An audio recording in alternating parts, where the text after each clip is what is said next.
Check me out now. Return of the smooth operator. Shotty on repeat. I say sleep later. This another favor. Consider me your neighbor. Lost a lot of fam in pursuit of the paper. She gon' catch the vapors when we slide by. The way I speak my mind, it's like I peak my prime, but I ain't close. I cruise through the night air. Fantasy a dream. Real world is a nightmare. Like Claire battling the brainless. Learn to live shameless. Talk about me a lot, but claim that I'm nameless. You aimless. So I'ma style on them. They washed up. It's a rap. Throw the towel on them. Gaining miles on them. Otakus for the win. Tacos, it depend on the mood that I'm in. Like Finn when it's time for adventure. This some new blue. Get ready to enter my mind for a few. Come and take a ride with the crew. I'ma show you how to recoup days lost when you vibe with the blue. Come vibe with the blue. Yeah. About time to regroup. Fly, got my eyes on the view. Never hear lies, only truth. Realize why they vibe with the blue. Vibe with the blue. Vibe with the blue. Vibe with the blue. Vibe with the blue. Vibe with the blue. Vibe with the blue. Vibe with the blue. Vibe with the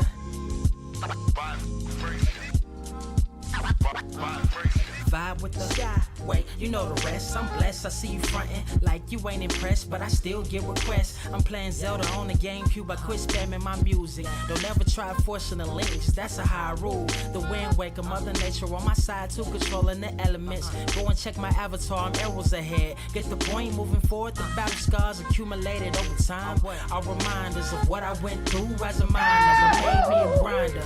The trees broke down for this loose leaf. If life's a game of death, I'm Bruce Lee. Ooh wee.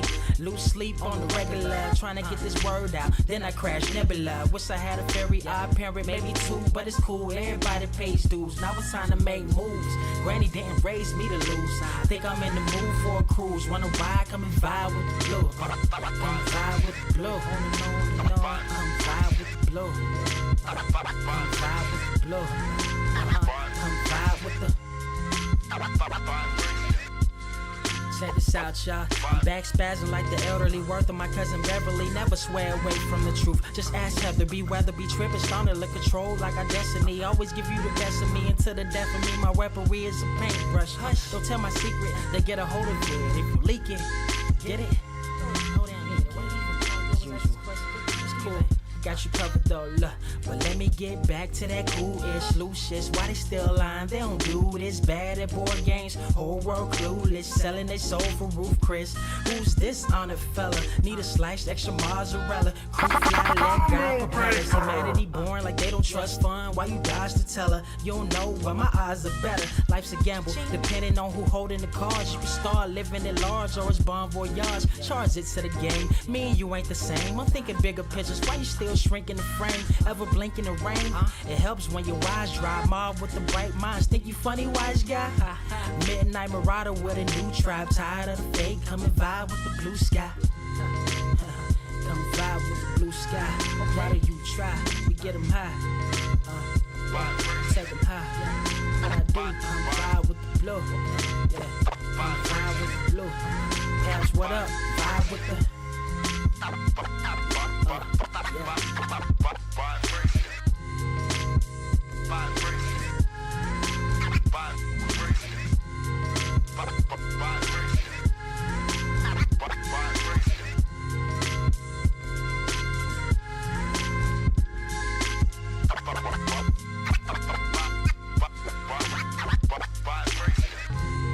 Motherfucker, are you out of your damn mind?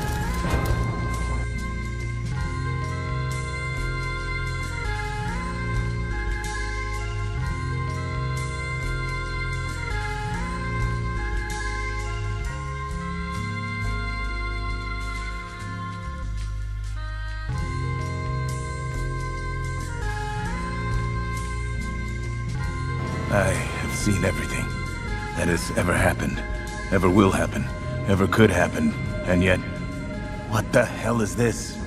Are you ready? Word to wise, grass only greener when it's fertilized. Gave them truth in these songs, they prefer to lies. Destiny beautiful, adrift in her purple eyes. You can't see me, you Stevie, wondering how I reach more evolutions than Evie and make it look easy. Dream on, yeah. Dream on, Dreamweaver. Dreamweaver. What is up, Earth's mightiest subscribers? It's your boy Ernie, Blerd Without Fear. Got the homie Carter presents. Welcome to, what is this, episode 262 of the Blerd Cave, the number one comic book news stream, mind you. Don't forget that part. That you can find not just here, but also on Spotify. Apparently not on Twitch today, because I forgot to go live on Twitch. So we're going to do that again. So you know what? We're going to actually take it. We're actually going to take it back. We're actually going to take it back a couple of steps. If you restart that 5-minute countdown, I will crack up. I thought about it. Actually, I would. Next stage again. Y'all play the intro music again. Sorry, I'm just playing. I wasn't gonna do that to y'all again. I wasn't gonna do that to y'all again. I thought about it though.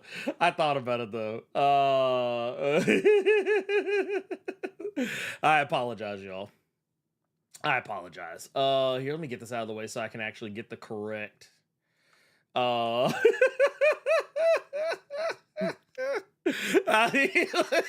Like, oh, wait. Let me fix it. Oh God. Oh, God damn. I'm so sorry, y'all. Here. Sorry about that on the Twitch side, y'all.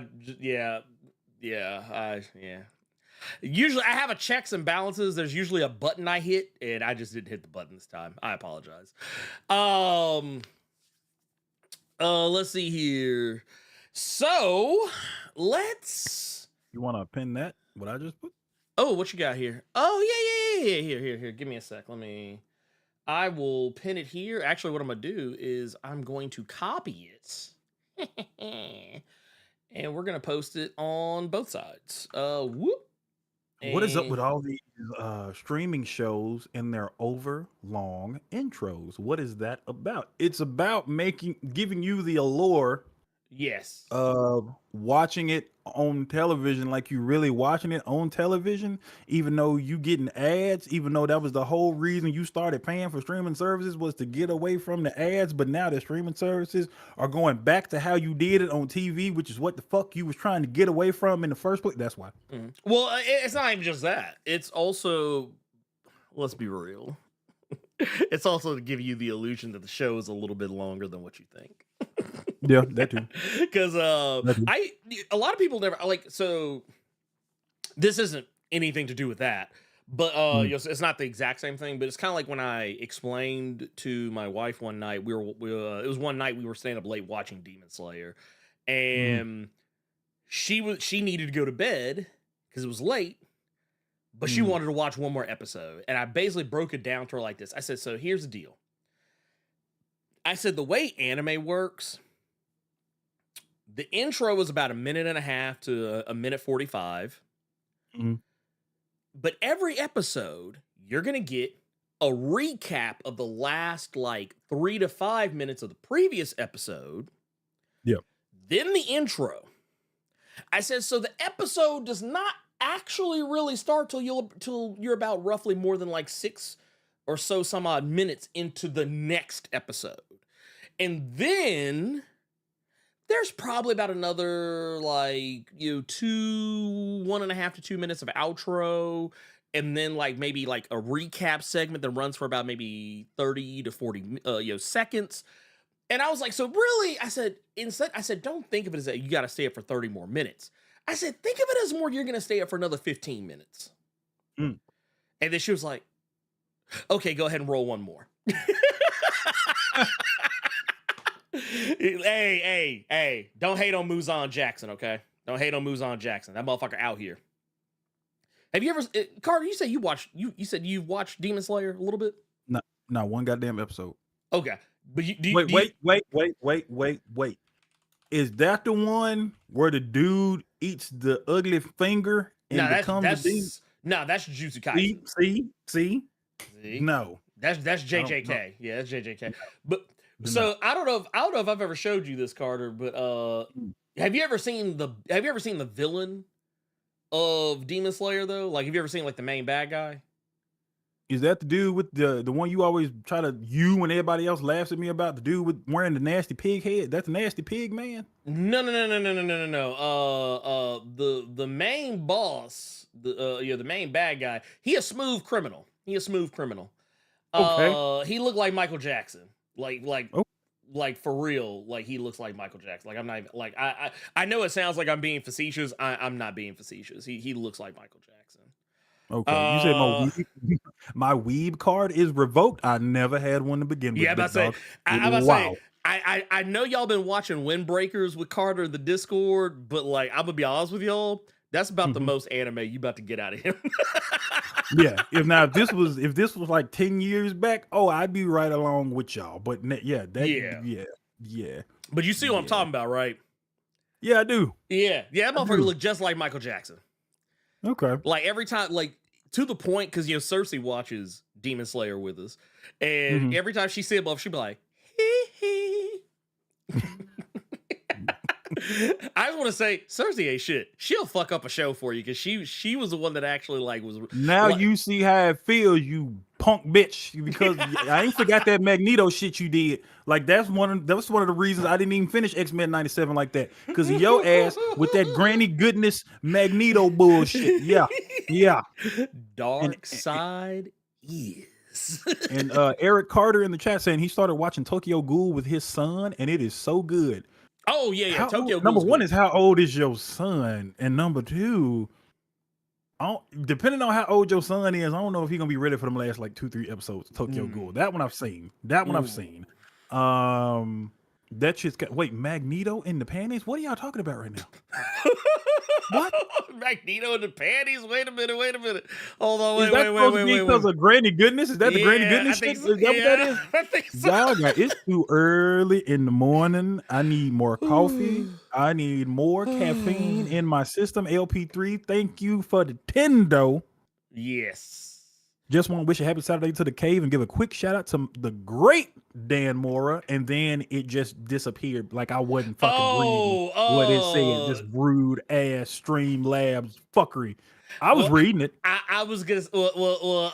Here. I got you, pimp. I got you. Okay. I'm a pull. Actually, you know what? I actually had a window with it pulled up, but for one reason or another, that motherfucker just all the way the fuck appeared from it got yeeted from the shadow realm. But okay. Here I got it right here. I'm gonna pull this up because we doing it a little jank today, but hey, it is what it is. We just gonna have to roll with that shit. We got a couple here. Ooh. We got a couple here. We got we got the LP3 talking about basically what you were saying, talking about the great Dan Mora, Absolute Power #1. After Once and Future, I forgot how awesome his art is. I'm gonna put you on game. Good, if I'm not mistaken, he is on World's Finest. Yeah, that's why I'm reading Absolute Power, because it's the exact same creative team from World's Finest. That was actually a nice little discussion in the Discord, because we had somebody that thought that or that they think that Dan Mora is a little bit overrated, actually. Really? Yeah, it was a nice little convo in the Discord. If you're not in the Discord, let me know. I can post that link in there for you. Gavin, good morning, my guy, or good afternoon for you. It's 10:14 in the morning for me.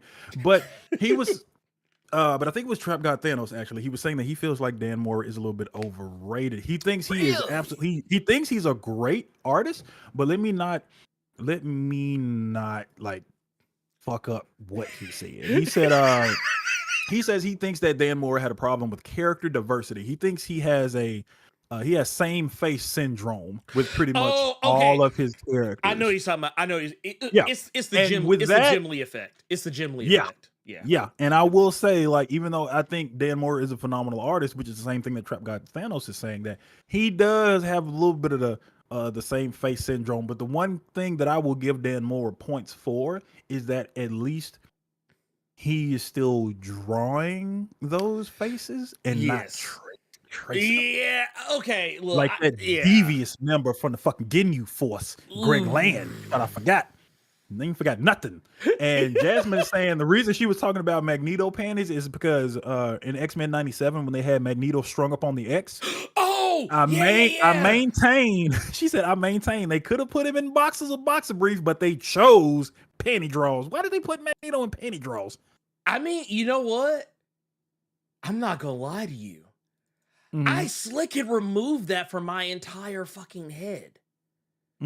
Like no bullshit. I slick wipe that shit from my memory banks. I don't even like, you know, because now that she said it, I'm like, ooh, yeah, they sure did have that motherfucker out here. Like, I'm talking about like in the Speedos. Like, they had that motherfucker out here, cheeks out, like double cheeked up on a Wednesday afternoon. Yeah, Magnus said he was going to the beach. Caribbean Queen. Yeah, right. Now we're living in the same dream. Oh man. I ain't gonna lie, wait a minute. I ain't gonna... First off, I don't appreciate how you just go pull some Billy Ocean out the crack of your ass like that.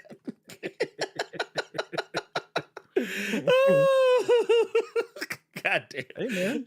Hey, it's a good morning today. It is. It really is. It really is. No, but here's one thing I'll say about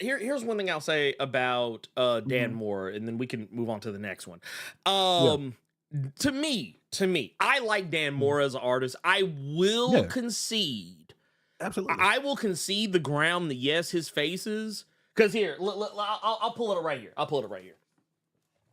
Now, I'm not going to be a harsh critic here on this because, to be fair, I'd be a liar if I said I didn't have the same problem. So, like, Dan Mora has, let's see, let's cut through this.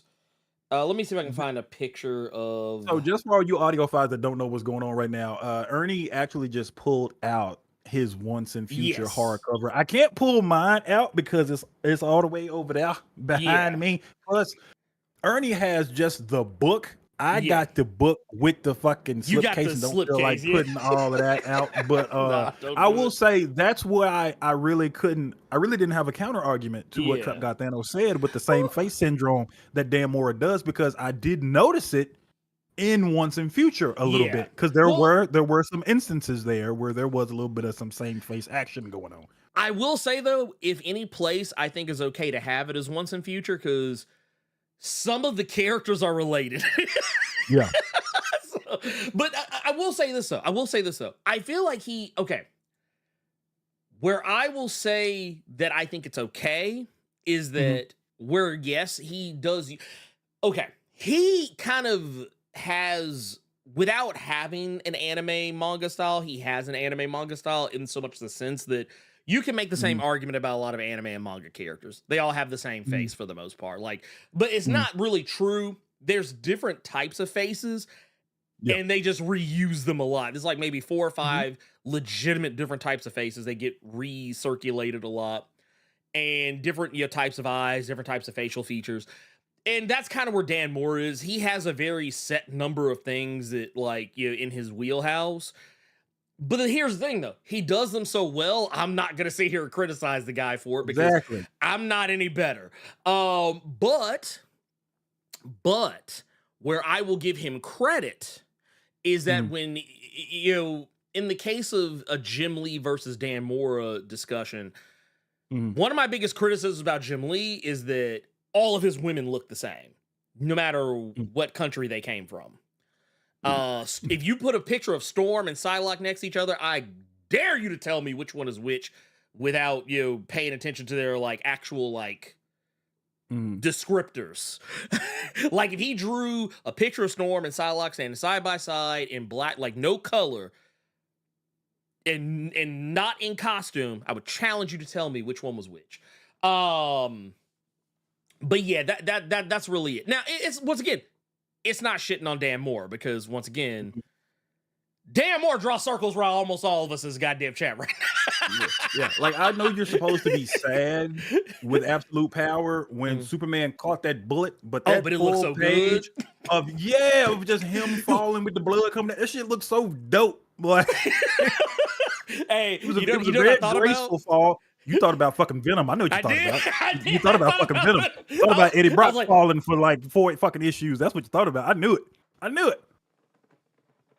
But but that's the one thing with Dan Moore is like everything will look amazing. Yes. He is most certainly not a part of the Ginyu Force. He is No. the part of the resistance. Him, Joshua Kasara, they the ones that was over there like chilling on They Namek fight the good before fight. the evil motherfuckers popped up. They was in the villages with the other Namekians just Well, chilling. Well, it's funny to me too because and yeah, I don't. Here's the thing. Here's the thing. Uh-oh. So references are one thing. Mhm. References are one thing. I think it's safe to say a lot of artists use reference. You a bad motherfucker if you don't. That's all I'm gonna say. You a bad motherfucker if you don't. But I know when I draw something, I look at something. Like, yeah, I can draw stuff from memory, like just fine.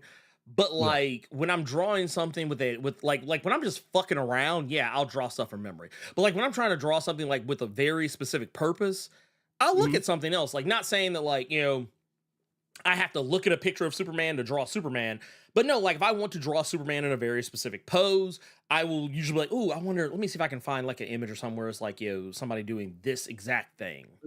Can I stop you? Can I stop you real quick? ahead, shoot. Just because you don't even have to go the route of explaining any of what you're saying right now, because it's clear that you're gonna look at some references, things like that. Everybody does that. You are not somebody who is gonna look on their shelf real quick for some shit they drew back in the day, scan that motherfucker, and then just start drawing over that shit real quick. You're not gonna do that. We already know you are not a part of the Greg Land approved Ginyu Force. We know that. So you don't even have to go the route of explaining the intricacies and the ins and outs of what you do, because we know you ain't just gonna be lazy and pull some shit off your shelf real quick. Get that pencil real quick. Actually, you know what? You want to hear something real disgusting? You want to hear something real disgusting? With the way that technology works, he don't even have to do all that. He just copy and paste it and just be like, bloop. I see. Look, this is not like him getting some paper, getting a pencil, putting a cord on the back of the junk. Like this is fucking national treasure around here, and then just trying to shade and highlight over it. You ain't on that Greg Land level, so you don't even have to go the route of explaining the ins and outs, because we know you ain't that. We know you ain't that. You don't have your approved pose for the Ginyu Force. We know you don't. We know you don't. We know you don't. You're fine. You ain't got to explain it. You good. I'm not gonna lie. Every time I think of Ginyu Force pose, is the only thing that ever sticks out to me is like Ginyu just bent over and looking between. I'm just like, and that's Greg Land. And then to the right of him, no longer Raccoon. Oh no, it's Brian Hitch right there. Bye. Right there. like he throwing up a Y. Like he part of the big dogs around here. No, that is not a frat. That is not a frat. You know, if you see Brian Hitch doing this is not a frat. He is a dastardly heathen, is what he is. Well, so, I will also say, Alex Ross, he does draw. Don't get it twisted. I will even go as far as say, like, I remember I had to correct somebody the other day when they were talking about Art Germ.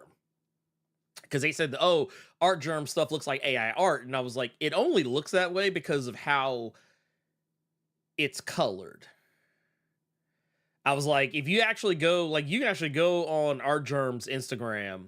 I think I've talked about this before, where he'll actually show himself in his process. And if you look at his pencils, they don't look any different than what you get in the, it's not one of those deals where the finished product is so radically different from his base pencils. It's like, he's just that good. And his colors just have a look to them that it's funny. It kind of reminds me of, it kind of reminds me of, you know, those kind of what we talked about like a week or so ago about how, you know, sometimes people see something, they assume it's AI, but it might not actually be AI. It's like, you know, we've gotten so conditioned to look for it that we see it in places where it might not actually be the case. But no, his colors are just that lit. And I would probably blame AI for kind of slick copying artists like him who color in that fashion. I think that is the problem, not Okay. But yeah, Real quick. Yeah, go ahead, shoot. Woke AF. Hmm? Greg Land rocks. I don't care how he produces his art. He's damn sure better than Scott Snyder. So here's what I'm gonna need you to do. Ooh, I'm gonna need you to never come back in here unless your ass is in here for Nerds of Culture. Okay, so we're gonna go ahead. We're gonna get you up out of here now, and then I'm gonna uplift this shit next Thursday so you can talk to Robo and Cypher, watch Cypher vape, and you can do all the political commentaries you want, because that comic take right there. No. Wait. I'm trying to understand. I'm trying to understand something though. Why? How is? How? No, I'm trying to understand something though. How is Greg Land? Greg Land doesn't write. He's not, and Scott Snyder doesn't. I'm not saying Scott Snyder can't draw. I'm just saying that like Scott Snyder writes. Like that's you. Like this is literally the epitome of apples and oranges right here. Like this right here. This is the epitome. Listen to this. People love to jump all over Rob Liefeld as if in the beginning his books were not selling millions of copies per issue. Blame the buyers, not the artists. What? Well, I mean, So here's the thing. And this is the last. And then seriously, we're gonna move on from this because I feel like we just went down a road that I never intended to go. I feel like I went on a walk and was on my phone and accidentally forgot to turn somewhere. Like I took a wrong turn at Albuquerque. So like if I just look around and suddenly see Elmer Fudd, I will not be surprised. That said, no. Here's the thing. I'm gonna be real with you. Mm-hmm. If you wanted to compare Rob Liefeld's writing to Scott Snyder's, and make that like same statement, I would say, wow, that's a take. Because I've gone back and read some old like Rob Liefeld like X-Force. That shit's fucking awful. No, what do you say X-Force? Because he didn't really write it, but he just drew. Well, he gave like notes and shit, but or like just did shit that he wanted to do. When like I think during New Mutants, I'm thinking about Youngblood. That shit was awful when he was writing. You know what? We got Gavin in here right now. And Gavin, he might be an okay artist, but I don't think Gavin's art compares to Alan Moore's art. Wait, Carter, Alan Moore did art? Shut up! That's what that just came off as. That's what that just came off as. Well, I mean, no hard feelings. We just gonna get your ass up out of here today. You can pop back up because that's normally where you be at is them Nerds Culture streams. You can pop right back up tomorrow, calm, cool, collected. Maybe you get some better insight on who an artist is and who a writer is for certain books. Pop back up in here Thursday. Here, we're gonna he's like draw circles around Alan Moore and Scott. I mean, hey, look, hey, I'm just saying, I believe Tom it. King. He wants smoke. He said he wants smoke. He said, yeah, go ahead. He's like, look, panel for panel, page for page. What you got? What you got? What in the world is going on? I have no idea. I don't even know. Let's get back to we got one here from Vesta to say. This actually came in right before as we were going live. With the 10 says, good afternoon or morning, fellas. Housework calls, so I'm gonna catch show later on. Have a good show and get the likes up. See, that's what I like. That's the type of energy I like to see right there. That's the type of energy I like to see. Let's see here. And I think we're that leaves us all caught up. All right. Okay, so 30 minutes in, we're about to talk about the thing we came here to talk about. The thing that we're here to talk about is a little show that you may or may not have heard of called Supercell. Or no, sorry, let me tell you that. Supercell. Thank you very much. Thank you very much kindly. Thank you very much kindly. Now this show actually came out like last week. but because of the timing and when it came out, because I think it came out on like it came out like on a Thursday or some shit, and like I just didn't have time to get through all 6 episodes. Not because it's just so long, but because I'm just so busy. Elite X1, you ain't shit. You ain't shit. Supercell, aka Heroes Black Edition, bruh. I mean, I'm not gonna lie. I don't appreciate how y'all just dumb that shit down. But you ain't wrong. Okay, so you ain't wrong. So Heroes, Onyx. And every Can we let this show be its own thing without referencing something else, please? let's keep Heroes out of the conversation. That boy said here, Ernie. He said Onyx.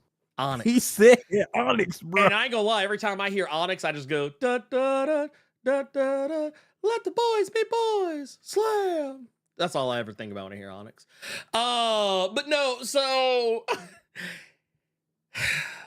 Okay, let's Heroes do the thing. Noir. Man, I mean, I gotta stop, bro. Let's talk. Actually, Ernie, let's talk about the show. If the boys wasn't a thing, this show would have been called Black Noir. I promise you. Black. Heroes Noir. Stop. Okay, so real quick, so Carter, we've watched this. We've watched the show. Yeah. Everybody was talking about the show. Like everybody I know was like, man, bruh, man, you see that? I almost called it Heroes Onyx. Just said they're like, man, you check out that Supercell, bruh, cuz, son, man, you need to watch that Supercells. Gavin, stop. Yeah, I saw that too. Yeah. We ain't gonna do it. We gonna keep it moving. Hey, the real boys. Or no, you know what it would have been called? It would have been called Dim Boys. No, it wouldn't. No, it would have just been the boys. Boys. This 99 DA. It was gonna be some Master P song playing in the background because everybody in London was bumping No Limit back in the day. Stop. Man. Let's Vampire Hunter Craze and Supercell is the Black Heroes we never knew we needed with the 5. We appreciate you, Pip. Little Steve's hot and ready. Thank you. I take it. Thank you, player. Thank you. Oh, but no. So Supercell is basically just dumbed down in its most simplistic terms. It's a story that takes place in South London. And it's about a group of what are otherwise normal, everyday Black people, in the area. And out of nowhere, they all seem to develop superpowers. They all start, suddenly manifesting very, different abilities. Whereas, our main character, Michael, he's got a couple of different things going on with him, as far as like power sets go. Pretty much everybody else has one power. He actually has a couple. Actually, I would even go as far as to say, technically, Tay's got 3 powers, for being brutally honest. But he, first off, just discovers that he has the ability to see the future. First and foremost. We'll get to the other stuff a little later. Then you have characters like Sabrina, who can move things with her mind. You've got Rodney, who can he's basically the Flash. He's basically the Flash. This is he runs fast. You've got Andre, who is superhumanly strong, and you've got Taser, who can turn invisible. And these powers all kind of just strike them at the I'm not gonna lie. It's very indicative of a lot of different things, but you can kind of look at these powers manifesting in the same way that you would be familiar with if you read X-Men.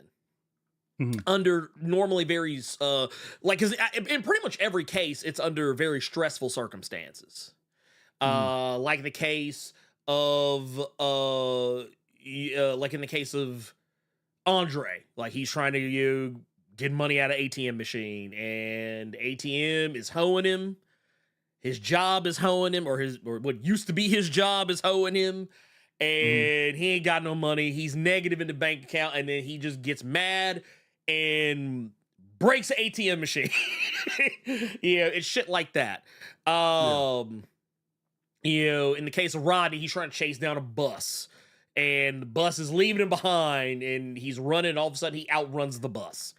And in the case you can't even say it like that. It's like, not only did he outrun the bus, he outran several buses and was in a like. It's the literal equivalent of like Ernie trying to catch the bus to go downtown Memphis, and then ran to St. Louis. So like, right? Yeah, that was basically what it was.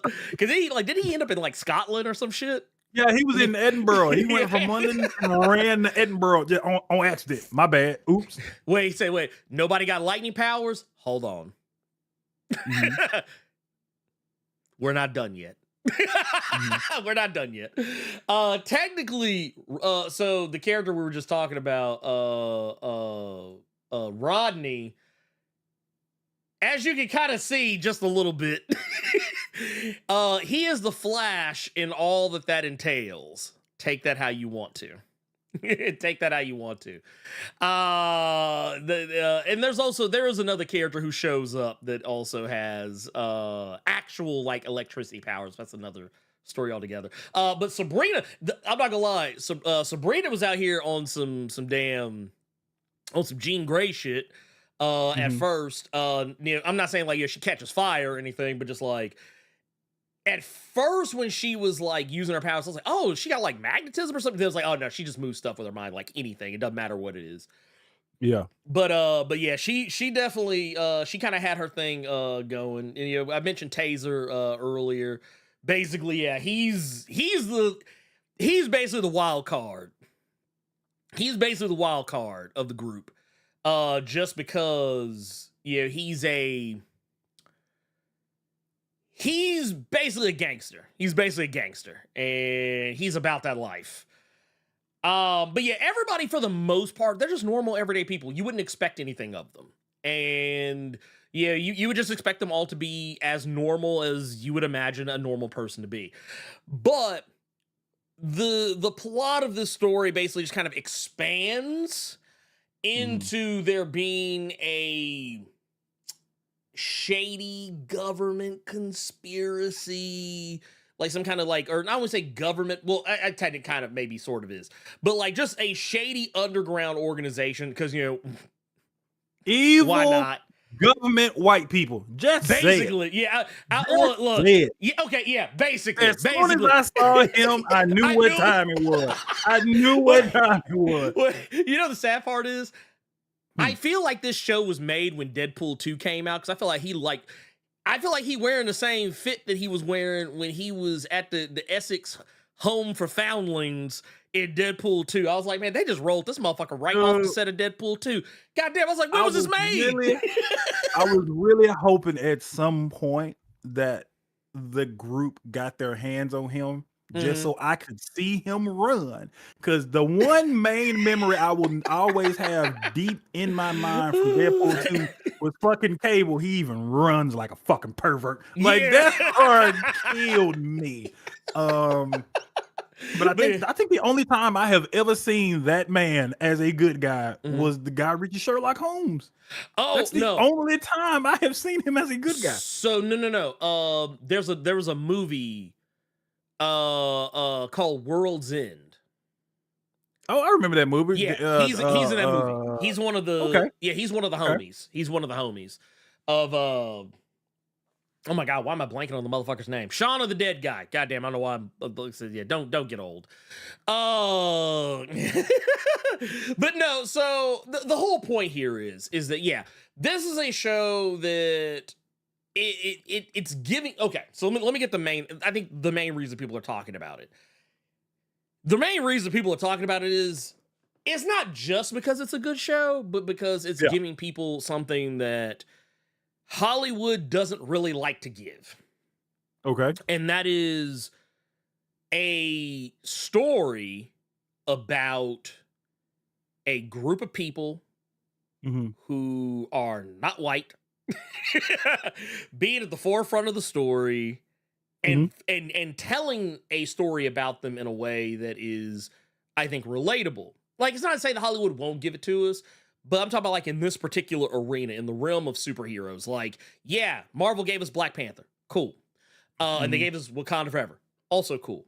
But like, you notice that they're not too terribly quick to capitalize on that. At least not in a way that I think is meaningful. And they kind of hem and haw when it comes to the this, that, and the next thing. And DC has DC is DC. When it comes to like the movie TV side of things, like what was it? We got Mr. Terrible on the CW Arrowverse. We got Mr. Terrible. That was a thing. Yep, that was a thing that existed. And thank you all for bringing up Ray Donovan. I forgot he was on that show. I don't like thinking about him on Ray Donovan though, because it was real sad what happened with him on Ray Donovan. I liked his character too. I felt so bad for that. I'm trying to remember. But thank you, Simon Pegg. I could not remember his name. Yes, and, like the boys popped in my head when he said "At World's End," so I knew it was. I just couldn't. Thank you for that. I could name every character he's played, but like his actual, like I was like, oh yeah, Huey's dad. Oh wait, no, Scotty on Star Trek, and something like I was thinking of a lot of different things, none of which were his actual like government name. But no, we don't really get these things very often. So I think that's another reason why people are really talking about this. I will definitely say, just from I'll get into some of my deeper thoughts about it here in just a moment. But Carter, what'd you think about the show, man? What'd you think? So after finishing all 6 episodes yesterday, it was all right. It was all right. I will say. Oh, wait a minute. Hold on. Wait a minute. We got some. Oh, I already handled that. So. Oh, hey. Okay. Cool. So I will say that one of my favorite characters in the show was Andre for sure. Because I really enjoyed Andre's character. I enjoyed Sabrina's character. I enjoyed Michael's character initially. Andre, Eric Kofi Abriva, it was funny seeing him because I didn't know he was a London boy. Because I had seen him previously on certain clips from BMF because he was on that show before this. Got you. And he was like the hood Terminator. He was just, that motherfucker was a nut job on BMF. So it was interesting to see his character, but or just to see him like it's another case of another London boy you didn't know was a London boy. Like I didn't know the old boy from Snowfall was from the UK. Idris Elba. When shit like that happened. So I really enjoyed those three, but there were instances in the show where I mean we could say like it was kind of but for a 6 episode initial thing, it was all right. It was all right. It wasn't just the truth. It wasn't hot dog water like we have seen several times. It could absolutely keep you. It could keep your attention for 6 episodes. There were certain choices that I will say that I think should not have. I think should have happened a couple episodes earlier. Okay. Yeah. Because I do want to get into.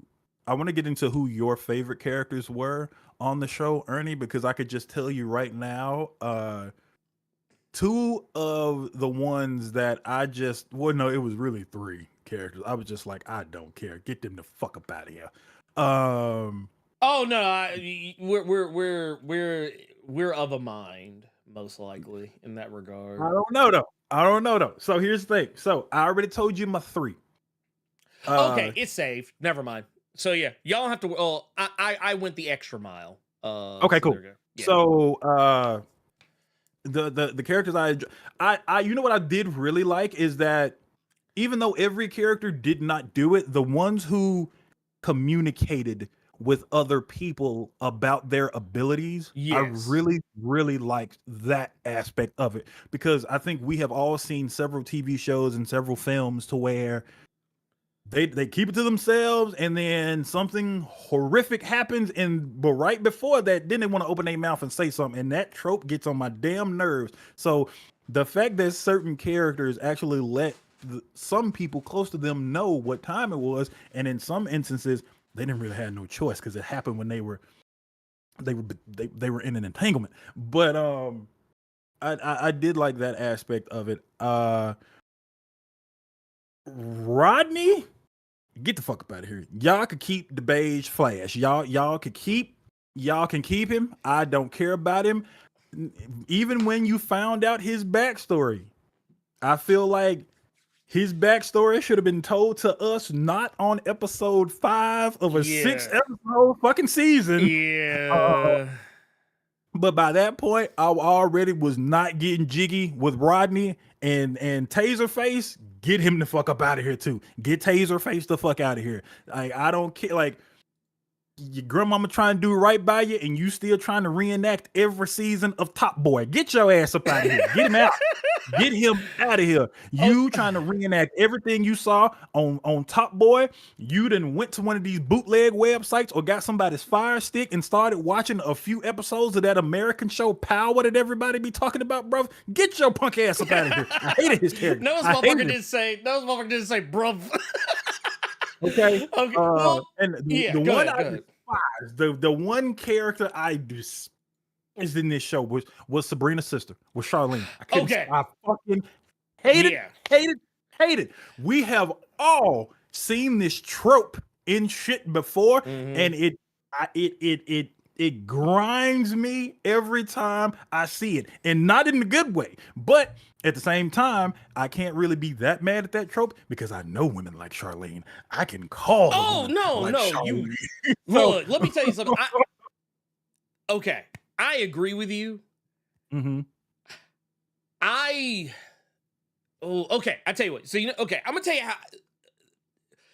I don't want to stay on her too long because she ain't even really a factor in the show, like on any major level. But I will definitely say Charlene is a tale of two characters. When she's not going through traumatic shit, I don't mind her.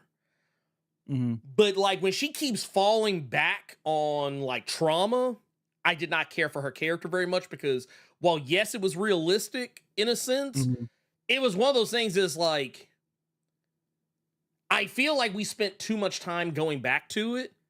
And well, okay, for one, let me be clear on something. It took me like, yeah, when you watch a show, you're not sure whether or not it's like a one and done or if it's gonna like, if it's trying to set up for like another season or whatever, if it's trying to become a franchise. Like you never know. And I will say that's actually one of this show's biggest crimes is that it just assumes it's getting another season. I'm not saying it ain't, but I'm just saying it assumes it's getting another season because that motherfucker pretty much ends on some the game is on shit. And here's the thing with that, and that's the one thing I want to say right now, just so we can go ahead and get it out the way with me.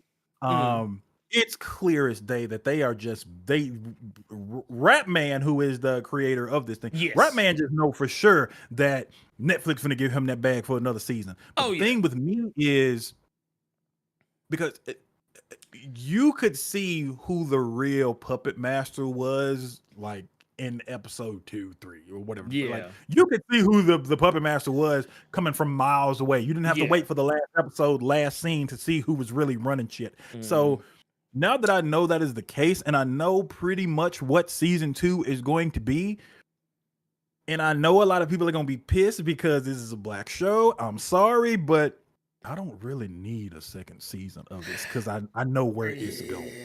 I know where it's gonna go, dog. Can I be honest with you? Shoot. Man, look, all right. I don't want to say this, but I feel like this show is eaten off of Kwanzaa Osajefo. I think that's how you say it. Okay. Osajefo's plate. Hmm. And I mean that in everything that entails. I mean this in everything that entails. And here's the thing, I want to make sure people understand where I'm coming from here. I'm not saying the show is bad. I'm not saying the show sucks. I'm not saying that it's the worst thing I've ever seen. It's just that Oh no, absolutely not. Absolutely not. not at all. Not at all. But I want to make sure y'all understand something. The whole time I was watching the show, Mm-hmm. I was thinking about this comic. Yeah. Yeah. The whole time. I was like, Yeah. So this is basically Black. Yeah. Everybody kept saying the same thing. Everybody kept Mm-hmm. saying the same thing. Dude, this show is so original. Oh my God, man, dude, see, that's what I'm talking about, man. Yeah, dude. Yeah, man. Oh, yeah, man, do this show. Man, ain't nobody putting out shit like this. I was like, and the whole time I was just like, so we gonna sit here and act like Black ain't a thing. Okay. All right. We just gonna pretend that this comic ain't happened. Yeah. and honestly, some very similar fucking circumstances. Yeah. Yeah. But Yeah, not, but it's not I'm happy you said the that. plot that isn't word for word, but I mean there are some Mhm. very similar things that happen between this comic and this TV show. No, it is not based on the comic, but I No. feel like the showrunner I feel like he read it and was given an opportunity to kind of take some cues from Yeah. it, which, and to be quite honest with you, is a great thing. Is a great thing that it seems like he read it and Yeah. was able to grease some Took hands something with from people at Netflix. And took something from it and was able to pump that out into a show. Because here's the thing, again, we're not saying it's bad, because when it's hidden, it's hidden. Andre's Yeah. stuff, even though you knew where some of it was going to go, Yeah. it was done really well, and the acting was done really well. Like, no, The shit Andre's the MVP. he was my favorite for character. me. Yeah, Yeah. absolutely. Like, he Absolutely. had heart and soul. He had a lot of heart and like. And also, when that brother was like going through it, Yeah. like actually just in the okay, I'm gonna tell you what it is. You know what this show does that I think is very uneven. Not every character endears you to them immediately, Mhm. but he's one of the few who does. Yeah. And his character, just like I said with Sabrina's sister, Andre's character was a trope. That was a trope we have seen several times Yes. with the baby mama drama, and she like to grow sisters. Yeah, And yeah, she's just yeah. trying to provide. We have seen that She trope sure before, had- but Dude, she sure held her hand out like one of them too. She was just Sure like, she did. And then didn't like what she got, but just Mhm. kind of threw him a bone. So even with his story, it was a trope, but the acting from him was so well, you let it slide. The frustrations when it came to him being great at his job, but him getting an interview and pouring his heart out to this brother that's the manager, just let him know, like, when I Mhm. look at you, and they said it without saying it, in the sense of, I'm talking to another black person, so he had that kind of comfortability there to let him know and just put it all out there, and it still didn't work out for him. Like I said, Yeah. trope, but the Mhm. acting was so well done, you just felt Right. for that character. Sabrina's character, ratchet ass sister, she's working at the hospital, she helping everybody, that was a trope, but they didn't do the thing that I thought they were going to do, where the one time she just abruptly dips out because she has all this mess she's dealing with, Mm-hmm. they flip the trope on its head to where, and this is a spoiler alert, because she works at a hospital, she Mhm. is great at her job, she's going out for a promotion, she has to abruptly leave because of all the superhero shenanigans. And when it looks like, okay, here we go, because of this one thing, they're gonna cut her loose. Nope, her No. ass got promoted. Yeah. She got promoted. So they flipped that trope on its head, Mhm. but they still kept it because of her goofy ass fucking sister who got So- on my fuck. So they Yeah. they kept some tropes, but they flipped some. So yeah, that was my problem with her. That was my problem with her. Yeah. I felt like they spent too much time on her. Like, I felt she was one of the underserved characters. Mhm. I liked her character, but I felt we didn't get enough of her character. Like, it was too much of her trying to like fuck around with her sister and her sister's drama. Like, I felt like of every character in the story, her drama was not her own drama. Her drama was her sister's drama. Yeah. Like, it was never really about, like, her story was never really about her. It was about her sister, who honestly I can't fucking stand. And that just, and I think that made it worse. And I did love, because I thought they were gonna go all the way with that. They were gonna go all the way with Sabrina, because she had I felt like she had gotten to a point where she had just had enough and left her that note to be like, okay, I love you, like, you my sister, bitch, I'm getting away from you. And I thought they were gonna go that route, and then the stuff with Michael happened, and then she got all upset because her sister. And I didn't know where you and I would fall on that, because there were several instances with Charlene. I was truly hoping she got killed at some point. Honestly, I thought she was. My fingers until were towards the end. Every scene this goof was in, my fingers were crossed that she was gonna catch it. Oh my God, I was praying that she was going to catch it, because I don't like that trope and stuff, and just there at no point did I feel for this woman at all. No. At all.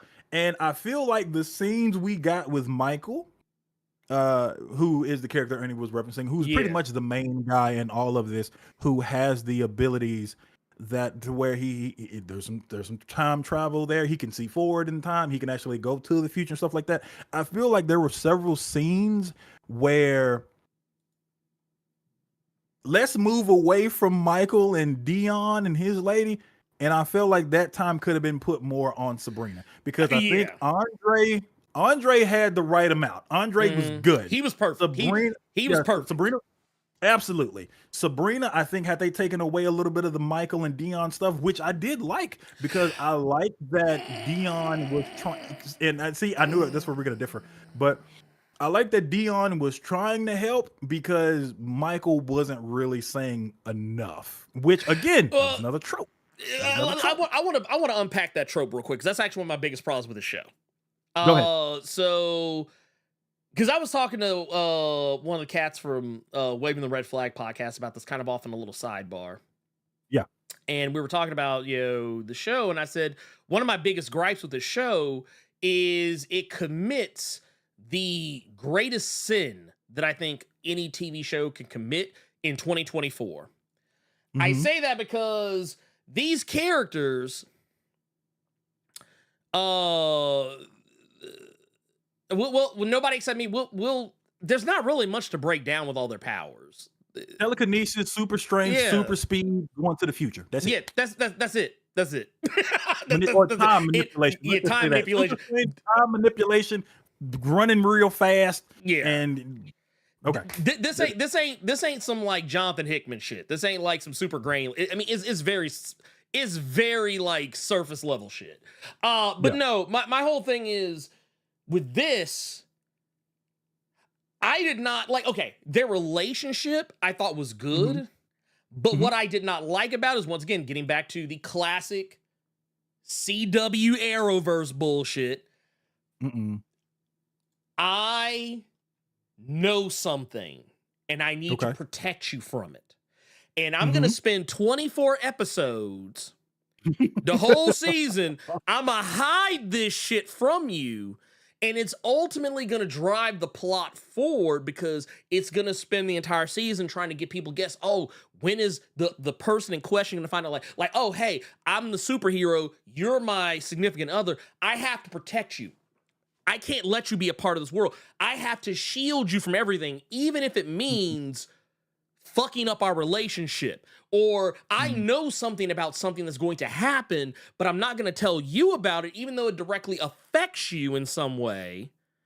And basically what I'm doing, I'm doing a lot of him and hawing around, and I don't even really need to. But basically, the part of his powers, this motherfucker goes to the future, and he sees a future version of himself. And the future version of himself's like, hey, this is why I'm doing what I'm doing right now. Dion, your girl, like our girlfriend, our fiance, she is dead. She died. He doesn't say how she died. He just says that she died.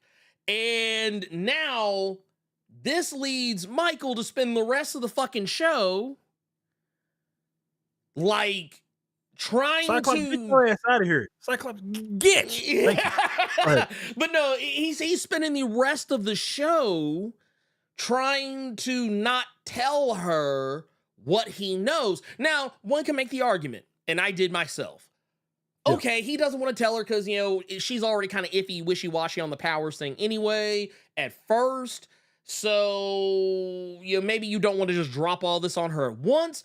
But here's the thing. Multiple days pass over the course of the show, and it's not until damn near the end of it that he actually even tries to tell her. I think it was the last episode. It was the last episode. It was the last episode. It was the last episode. He spends multiple days avoiding her, and even when there's in moments where he could just say, hey, look, this is what's happening. Because here's the thing. They make it pretty clear that their relationship is such that they're very open with, and honest with each other. And then all of a sudden, it's like, no, I'm not going to be honest with the woman that I'm trying to marry. And I feel like, okay, yeah, once again, at first, okay, you can make an argument for why he didn't tell her. Yeah. Because it was a lot for her to process, and it took her a couple of episodes to get used to the idea of him even having powers. And, you know, but when she became more accustomed to it, and she knew what he could do, that's that moment where you should probably tell her what's going on, because it directly affects her. And I know you can make the argument, well, he didn't want to tell her because it might change the future. Here's the thing, he told everybody else. He was telling motherfuckers he didn't even know, complete fucking strangers. So tell her. Like, and the thing is, that part of the plot, I felt, it drug the whole thing down, because like you said, that time that was spent wasted on him trying to figure his shit out with how he wanted to deal with his girlfriend, I felt that time would have been better served. I don't know, maybe giving Rodney's backstory about maybe 2 or 3 episodes early. Maybe giving Sabrina a different, more to do than her sister. Like, I don't dislike Rodney. I just think that his whole thing was, I felt like, you know, because he was supposed to be kind of the goofball, and he was, but at the same time, I feel like that story would have hit harder if we would have gotten to know him. Like, they spent too much time with him just hanging out with his friend than like actually dealing with it. Like, and once again, I'm armchair quarterbacking this whole thing, but if it were me, I would have written it so, yes, he has his friend Spud. Cool. But let's talk about his... I kept saying Rockstar Spud. I just kept saying Rockstar Spud every time. See, whenever I hear the name Spud, I think about Train Spotting, and I think about dude shit in the bed. That's what I think about. But no, I feel like if they would have maybe cut down on Spud a little bit, and I know why Spud's there, because he's like the one white character that's not bad. He's like the one white character that is not a bad guy. But like, I feel like they'd have cut down on Spud a little bit, maybe given some more time with his family. It would have made his arc hit a little bit different. And Sabrina, get her the fuck away from her sister. Like, honestly, I felt like when her sister walked out that door with that knife, that should have been the end of her and moved on. Yep. And I was so giddy when she walked out the door and said, "Where are you going?" I was expecting to see a flashlight, maybe something like a boom or something, because she done got sent to the gulag. I was so giddy. And then when they just stopped talking about her ass, I'm like, yep. Get old crazy when I only got her ass the fuck up out of here. But just going back to Rodney real quick. Yeah. Had we found out that his mom was trash and chose her racist husband over her child in like maybe 3 episodes prior. Oh, 100%. And not the second to last episode, I still wouldn't have liked the character as much, but I would have been able to accept him as one of them. So you just somebody that's having to kind of keep your spirits up and positive to hide the fact that your mom abandoned you in a fucking hostel at 16 because she loved her husband and her husband didn't want you. Didn't want a black kid. Right. Well, That would have hit a lot more than you constantly trying to sell nickel bags or wearing that same ugly polo shirt 4 or 5 fucking episodes. I would have cared a lot more. I would have cared a lot more. I tell you, and Jasmine is saying praying on her downfall that hard is crazy. She must have annoyed y'all something serious. It's just because y'all. She was, and I don't. Yeah. Because I don't want this to be, because I know some people, and I'm not saying you would, Jasmine, but you know there are going to be some people that are going to see this and be like, see, look, black men, and you see how they don't like these women. It's the trope. Yeah. It's this. And we have all seen this. You've seen this in several Tyler Perry's, several BET shows, that whole, where all the good men at? Men ain't shit, blase, but then they go home to the Project Pat looking ass dude that will rock bottom them if they speak out of term or don't have lunch on the table. And then when they're confronted with that, about that person, but I love him. He's this, he's that. He'll change. He gonna change. He been in jail for X, Y, because literally the main bad guy in this show, Sabrina is telling her you need to leave him alone. I'm not messing with him. I ain't messing with him. He's trash. He was in jail. Whoop-de-whoop-de-whoop. And cut to a scene where she riding him. And not 4 minutes later, he get a phone call, choke shit out of her immediately. So it's like, bruh. And this is after she almost gets assaulted. And you still doing it. I hate it. I just thought but you know what? The one good thing I'll take away from that is that, first off, the motherfucker's name was Crazy with a K. His name was Crazy with a K. With a K. Yeah. Now, I liked him a lot. I liked him as a character a lot. Yeah, not to say like he wasn't a villain. Like, I will say this. He wasn't the type of villain that you're like, oh man, I love this guy because he's just doing so much. No, he's terrible. A famous UK rapper. Okay, yeah, his name's Getz. If I remember correctly, yeah, that's what's up. Yeah, he was legit. Like as far as like bad guys go, I thought I wish they would have did a little bit more with him. Like, I mean, they kind of did, but like, I wish, like, because for those, okay, so basically the long and short of it is his whole thing is that he has powers too. But you don't know that the whole show. I wasn't expecting him to have powers. I was not, because here's the thing. You know what? Throughout some of these episodes, we see our team, our group of good guys. We see them start getting their asses whooped by this masked team that has abilities like they do.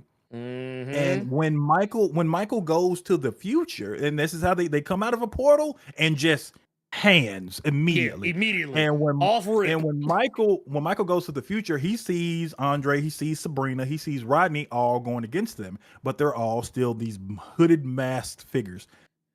I was thinking that it was another version, an evil version of them. That's what I thought at my first. mind went to. Yeah, that's what I thought. Like when he first went to the future, that is what I thought. But then as the show went, I was like, nah, these got to be some other folks. These got to be some other folks. Yeah.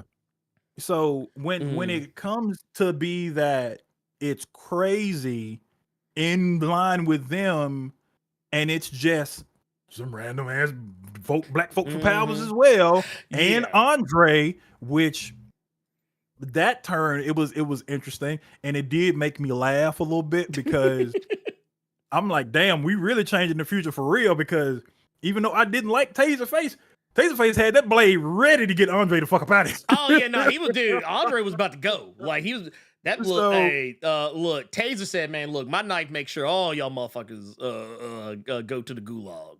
Like, so that part was funny, but I was not expecting him to be in it. I truly thought, okay, we got the good Michael in the future that's just hurt because Dion is gone. I thought that it was gonna be a Michael that was just on a warpath because of it. But just to go back to Dion real quick, because you were talking about the things that you did not like.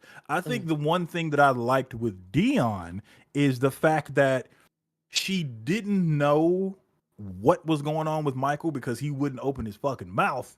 But I like that she was doing her own investigative thing, trying to put the pieces together herself, because we've seen the trope where one partner doesn't really know what's going on. So that dummy, whoever it is, male or female, they constantly put themselves like, okay, I'll say it like this. Michael knew she was going to die. Yeah.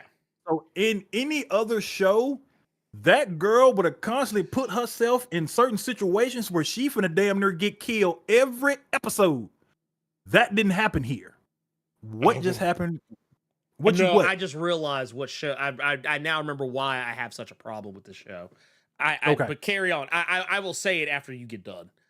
Okay, so I was gonna say, I just like the fact that Dion didn't just put herself in situations where she was damn near dead every waking moment. She was just doing her own investigative thing, trying to put the pieces together and trying to help him, and then giving him information that could benefit him.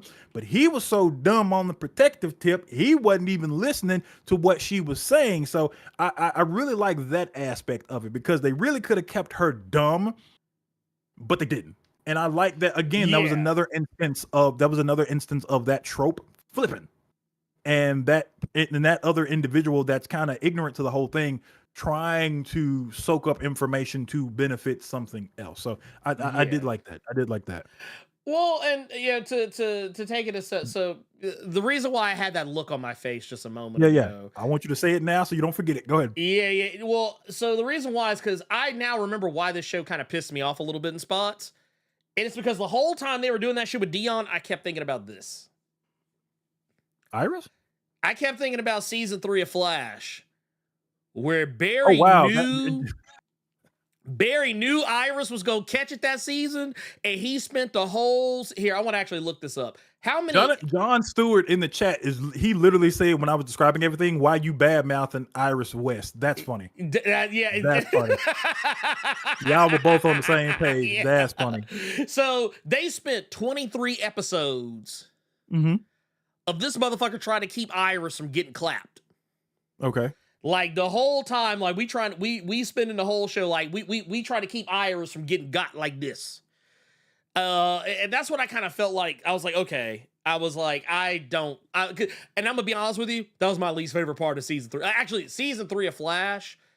The only reason it's not the worst season of the Flash, to me, at least of the ones I had watched, I stopped after like season 4 or 5. But like, it is one of the worst seasons of Flash to me, and the only reason it's not the worst is because I haven't seen the others, and 2 is just that much worse to me. Season 2 is just that much worse to me. But like, it was one of those things, like the whole time I was just like, ugh. I said, not this. I will say, I do agree with you. I did like the fact that Dion had some agency, that she was out there kind of doing her own thing to figure out what was going on. But I will say, kind of similar to Michael started off being one of my favorite characters. Like, I really liked Michael at first, but as the show went on, I started to not like him. And I don't mean not like him because he was, he's becoming boring. No, it was because he was doing dumb shit that like it defied reason, and also because it just wasn't working for me, this whole CW shit. And then when we get to Dion was a character I liked a lot until the last episode, like actually kind of right before and then up to the last episode. And it was because she starts doing that thing that I don't like people do. in CW shows. But you're the hero. You're the hero. You got to say that, and I'll just be holding you back. And okay, all right, just get the fuck up out of here. Just get the fuck up. Like I'd have been like, girl, bye. Let's go. Just get. That's what I'd have been like, because I was like, look. It felt like one of those, like, it kind of felt like one of those moments where she was trying to break up with him, but not make it be her the one that did it. And you almost have to blame you almost got to blame him for that as well, just because he was being stupid as fuck. Yes. And then you want to wait until she gone to open your mouth. Now, I will say, I thought they would have done something to where, especially because we knew the outcome with her, I thought they were going to do something to where he was really maybe cruel or mean to her to make her leave him in order to protect her. Yeah. That, I think, now that we know, spoiler, that she lost her mind, let's say. That's a very mean way to say that. But knowing that she lost her mind, which, if y'all trying to figure out what I'm saying, she got her brains splattered. She caught one. She caught that a random one. She caught one. Knowing that she just got shot in the head, and I feel like that would have been one time where, man, if you gonna do that trope, just do it. Just do it. Yeah, just be done with it. But that said, that was literally just a he should have went for the head kind of deal. You do all that stabbing and hollering, and you still ain't killed. You ain't killed. Well, and that's the thing that, and that's what I will say this though, and I want to go back to that because I'm gonna tell you why. She caught it in the neck. My bad. I thought she got shot in the head. Yeah, well, I mean, either way, she gone. She ain't gonna be in Rush Hour 4. Okay, she gone. She ain't gonna be in Rush Hour 4 or 5 or 6 for that matter. No, I will say this though. Getting back to Crazy. What I liked about him was that, and why I wish we would have gotten more at him, because dude was slick cerebral. Like, he knew how to fuck with folks. And and it also kind of lets you know how long he had kind of known what was going on. Because basically, this dude was like, okay, so what if Sync turned evil? Which is kind of funny, because technically they did do an arc like that in Generation X. But like, he was basically evil Sync. That motherfucker's had everybody power. Like, you next to that motherfucker, he got your shit. And which they knew at the final battle. They knew that was the case. Yep.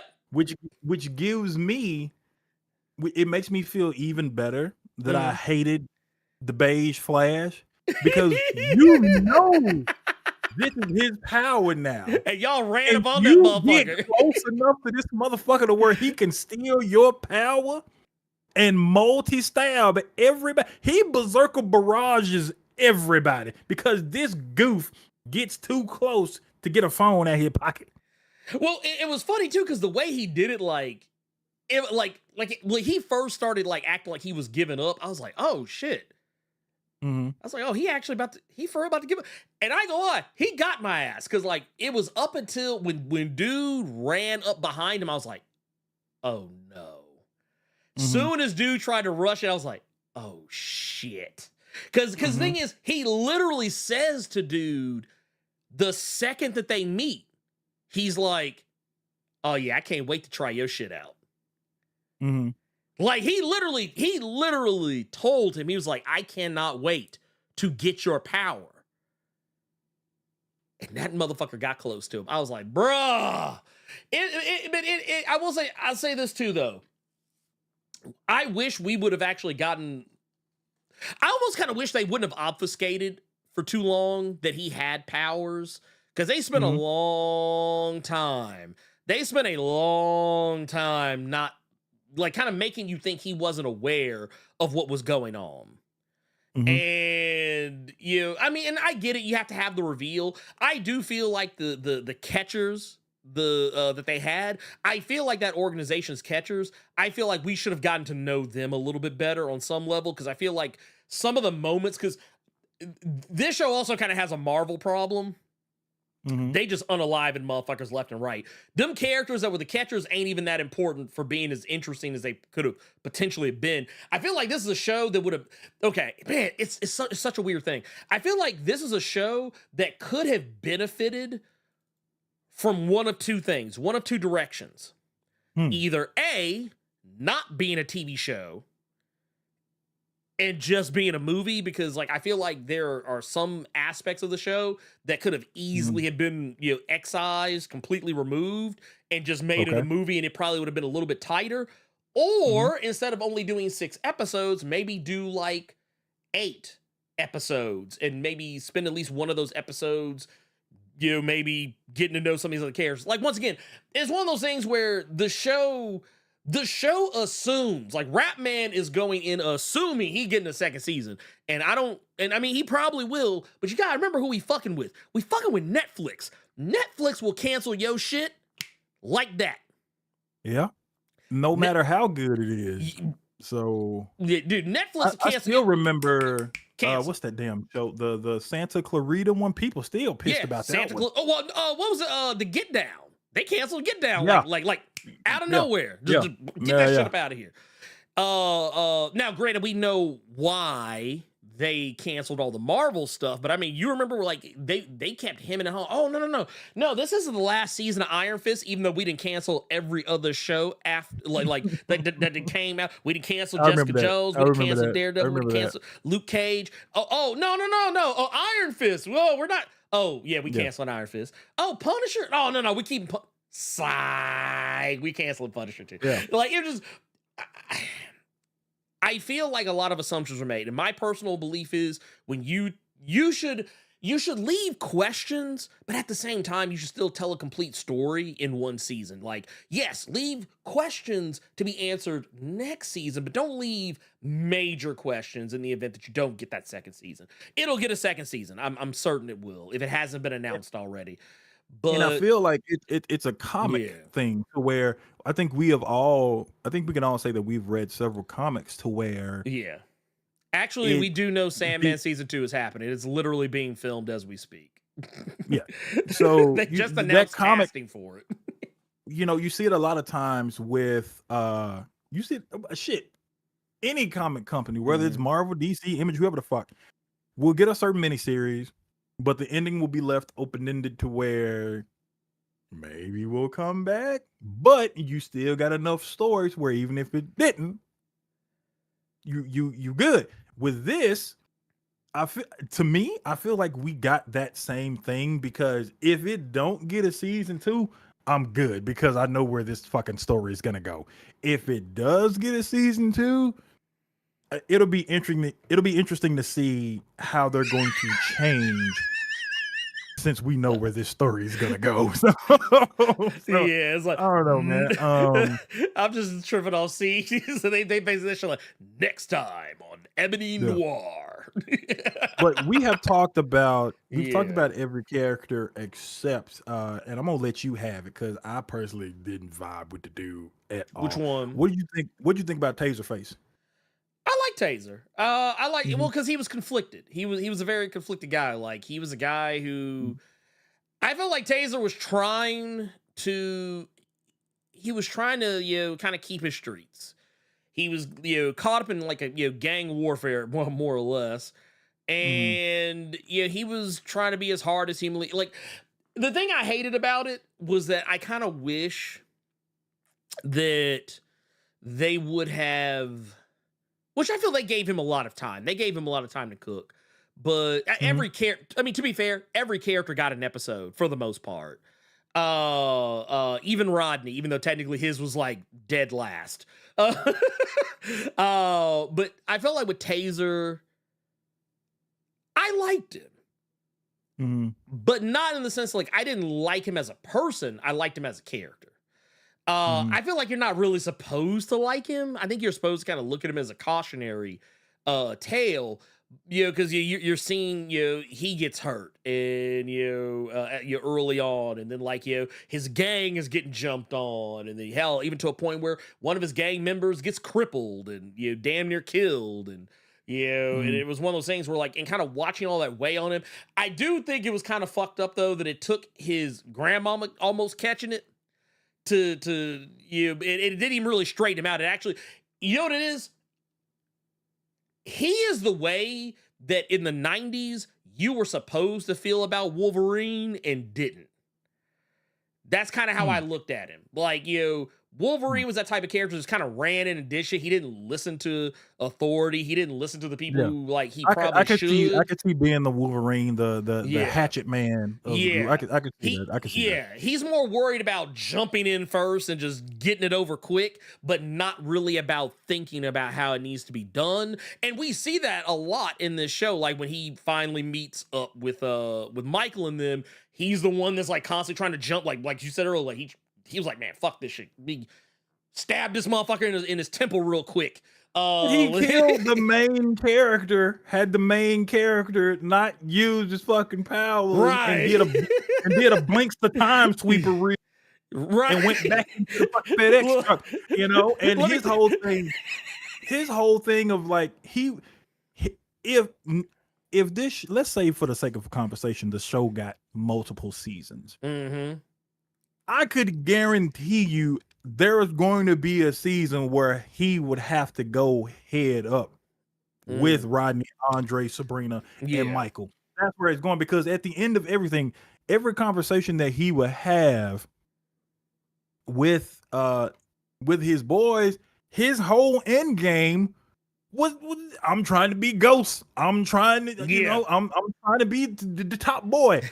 If anybody comes against us, they all dying. Money, power, respect, the whole thing. I don't give a damn that his mama got yeeted the first 5 minutes of the goddamn episode. You still had your grandmama there, and like Ernie just said, your grandmama gets caught by Gets, and you still that same thug ass dude. So I feel like there was no good ending for him. No. I could guarantee you that Andre would end up slamming his ass on a season 4, season 5, because that's the only outcome for him. So I will say this. I do appreciate that it seems like by the time you get to the end of the show, they're all more because and I think that's kind of the disservice of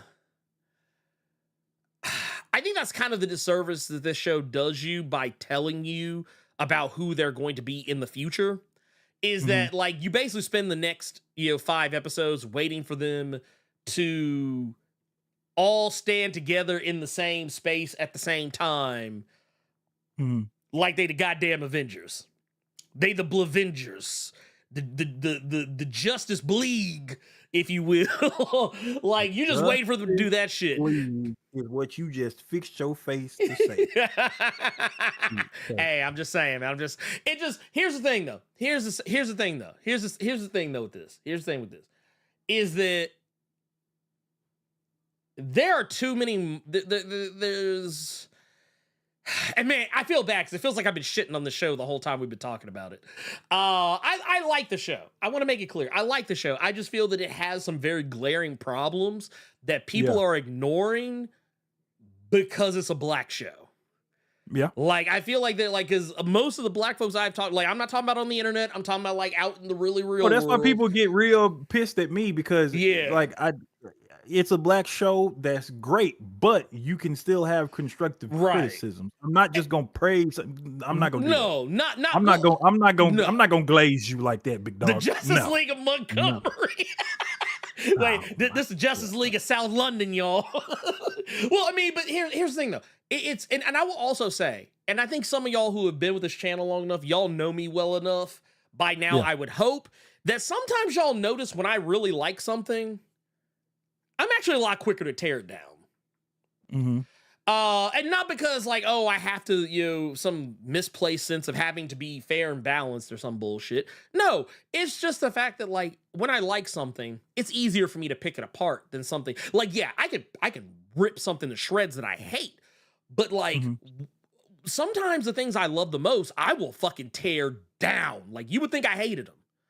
Because you're so you trying to say because you're so passionate about them and you want to see them succeed, you're going to be more critical?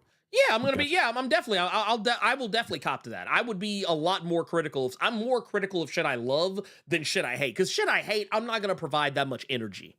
I'm not gonna provide that much energy to it because it's just why bother. But I will definitely say, as far as for me, I think the show is great. It has its problems. I do kind of feel I'm not okay. You know what? If there's any one thing other than like the trajectory of the characters and the pacing and the some of the plotting towards the end, I will also say one thing that I kind of had a difficult time with compartmentalizing was the nature of what a supercell is. And I guess that's probably something we should have talked about early on.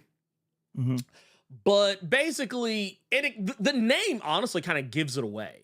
The name of the show kind of gives it away. Like when I first saw Supercell, I was like, I thought it was just, oh, y'all are trying to be cute. But then like when you start noticing that like the main character, his mother is dealing with sickle cell. Yeah. Okay, I'm gonna lay some cards on the table, and I'm gonna promise you the only reason I probably feel this way is because I'm a little close to this situation. One of my closest friends, he died due to sickle cell. So I like the idea of taking something terrible that only really affects Black people. I like the idea of taking it and trying to turn it into something positive, turn it into a positive. The whole, first off, I'm gonna say this is also some nasty work. Because I was talking to my wife about this last night. I said, I don't know what I find more disrespectful. The fact that like the white organization that is experimenting on these Black people, like it's the Tuskegee syphilis experiments. I was like, I don't know what I find more egregious. The fact that this evil ass white man sat up there and with a straight face said, yeah, your sickle cells mutated into supercells. Or the fact that Rap Man put that in the script. I don't know what I dislike more. I was just like, okay. I hate that we're gonna have to wait until season 2 to get more insight on that, because there were several instances where people bring up the fact that this person had sickle cell, this person had. Dion finds this out. Yeah. And none of them talk about it. And Michael don't put 2 and 2 together that look where your mama at. And she up here screaming and hollering. You didn't ask for the nurses like 4 or 5 times. And now motherfuckers done pop the fuck up. Nobody puts that together in the first season. No. So I'm hoping if it does get a season 2 that gets touched on, but I'm with you. I like that they're trying to take something like that and spin it into something else. Because this is gonna be my ignorance to this matter. I didn't know that sickle cell was more prominent in Black people. That's something I did not know. I did not know that. So it actually made me pause it and kind of turn it off for a minute, and then I just started researching it because, again, that was something I just did not know that I was put up on from this show. So it's interesting. It's a wild thing. It's a really wild thing. It's like I said, I have a complicated, like I said, I have a very complicated, I have a complicated relationship with it. So like, on the one, I will say this. I'm not saying that like it was being disrespectful of sickle cell or people with it. It was just one of those things that I was like, oh, I don't know if I would have gone that direction. But once again, it's one of those things like it's kind of a like I said, I and others who have either who either live with it or have lost people because of it. You will we will all probably feel differently about this, but I'm just saying that like for me at first, because I kind of put the 2 and the 2 together, like in like the honestly kind of when they were doing the whole. I think it was in the first episode, I believe, where or was it in the first episode or was it the second episode where they went to the to the sickle cell clinic. Was it the first episode or was it the second? I don't remember. I feel like it might have been the second. It might have been like whenever you realize that his mom has sickle cell, whenever that was when I was kind of like, okay, I see what y'all are doing here. Okay. And then like the white lady at the beginning, like she was just they kept lingering on her just a little too much. I knew she was up to some bullshit just because it just I don't know. Once again, I don't dislike the show. I know it probably sounds like I do. I say all this because okay, I want to use this as an example. Carter, do you remember that show Them? Yeah. The one where like I saw a clip. It's funny enough. I actually saw a clip for that shit this morning. I'm still not watching that show. I'm sorry. One thing that I will say about Them. Now I haven't watched season 2 yet, so I cannot vouch for this myself personally. Yeah. I want to make sure I'm clear when I say this. I'm not vouching for this myself personally. I watched the first season of Them just because I was like, you know what? I'm curious. I kind of put the show off for a long time because I was like, I saw what it was on its face and I just didn't think I needed to see it. I went ahead and watched it anyway. And it was everything I thought it was going to be and worse. Okay. And it makes me happy. I'm not watching that shit. Well, one thing that came up, because there's a second season out now. Oh no, I know, because it has an actor that I'm a fan of that was on The Shy, which is another whack show. Yes, but he's on that new season. So. Yeah, well, the second season doesn't really have anything to do with the first season, as far as I understand. Like they're kind of treating it like American Horror Story, where like each season is kind of its own thing, even if it does use the same actors. And I talked to a lot of people who had watched the second season. All of them pretty much said the same thing. Skip the first season, watch the second season, because the second season was where they took a lot of the criticisms people had about the first season, like it leaning too heavily on Black trauma and just being too gratuitous with it, and they scaled it back for the second season, supposedly. Like I said, I can't vouch, I haven't seen this myself, but everyone who I've talked to who has seen the second season, they all say the same thing. Season 2 is nowhere near as traumatizing as the first season. It's actually a much better show for it. That's kind of what I'm hoping happens with Supercell. That if maybe these criticisms, if more people talk about these criticisms, maybe the next season will address those things. Because I feel like when we just glad hand everything, we go, oh yeah, no, it was a black show, so we're gonna give it a pass, and then the black show just keep doing the same shit that it was already doing that probably it shouldn't have been doing, but because we didn't say anything, like I don't want it to be said that, oh man, well Blerd, you can't complain about season 2 because you were just glazing up the first season. No, I don't want anybody to be able to say that. But I hope that whatever the second season is, whenever it comes out, I do hope that maybe some of these criticisms reach the ears of Rat Man and the rest of the people that are tied to it. Because once again, I think it's a good show. I think it's a great show, actually. Everything that we have said is more so because we want more of it. Yes. It's just certain things that need to get tweaked or maybe tightened up a little bit. Yes. Nothing that we have said is because we ain't watching this shit no more.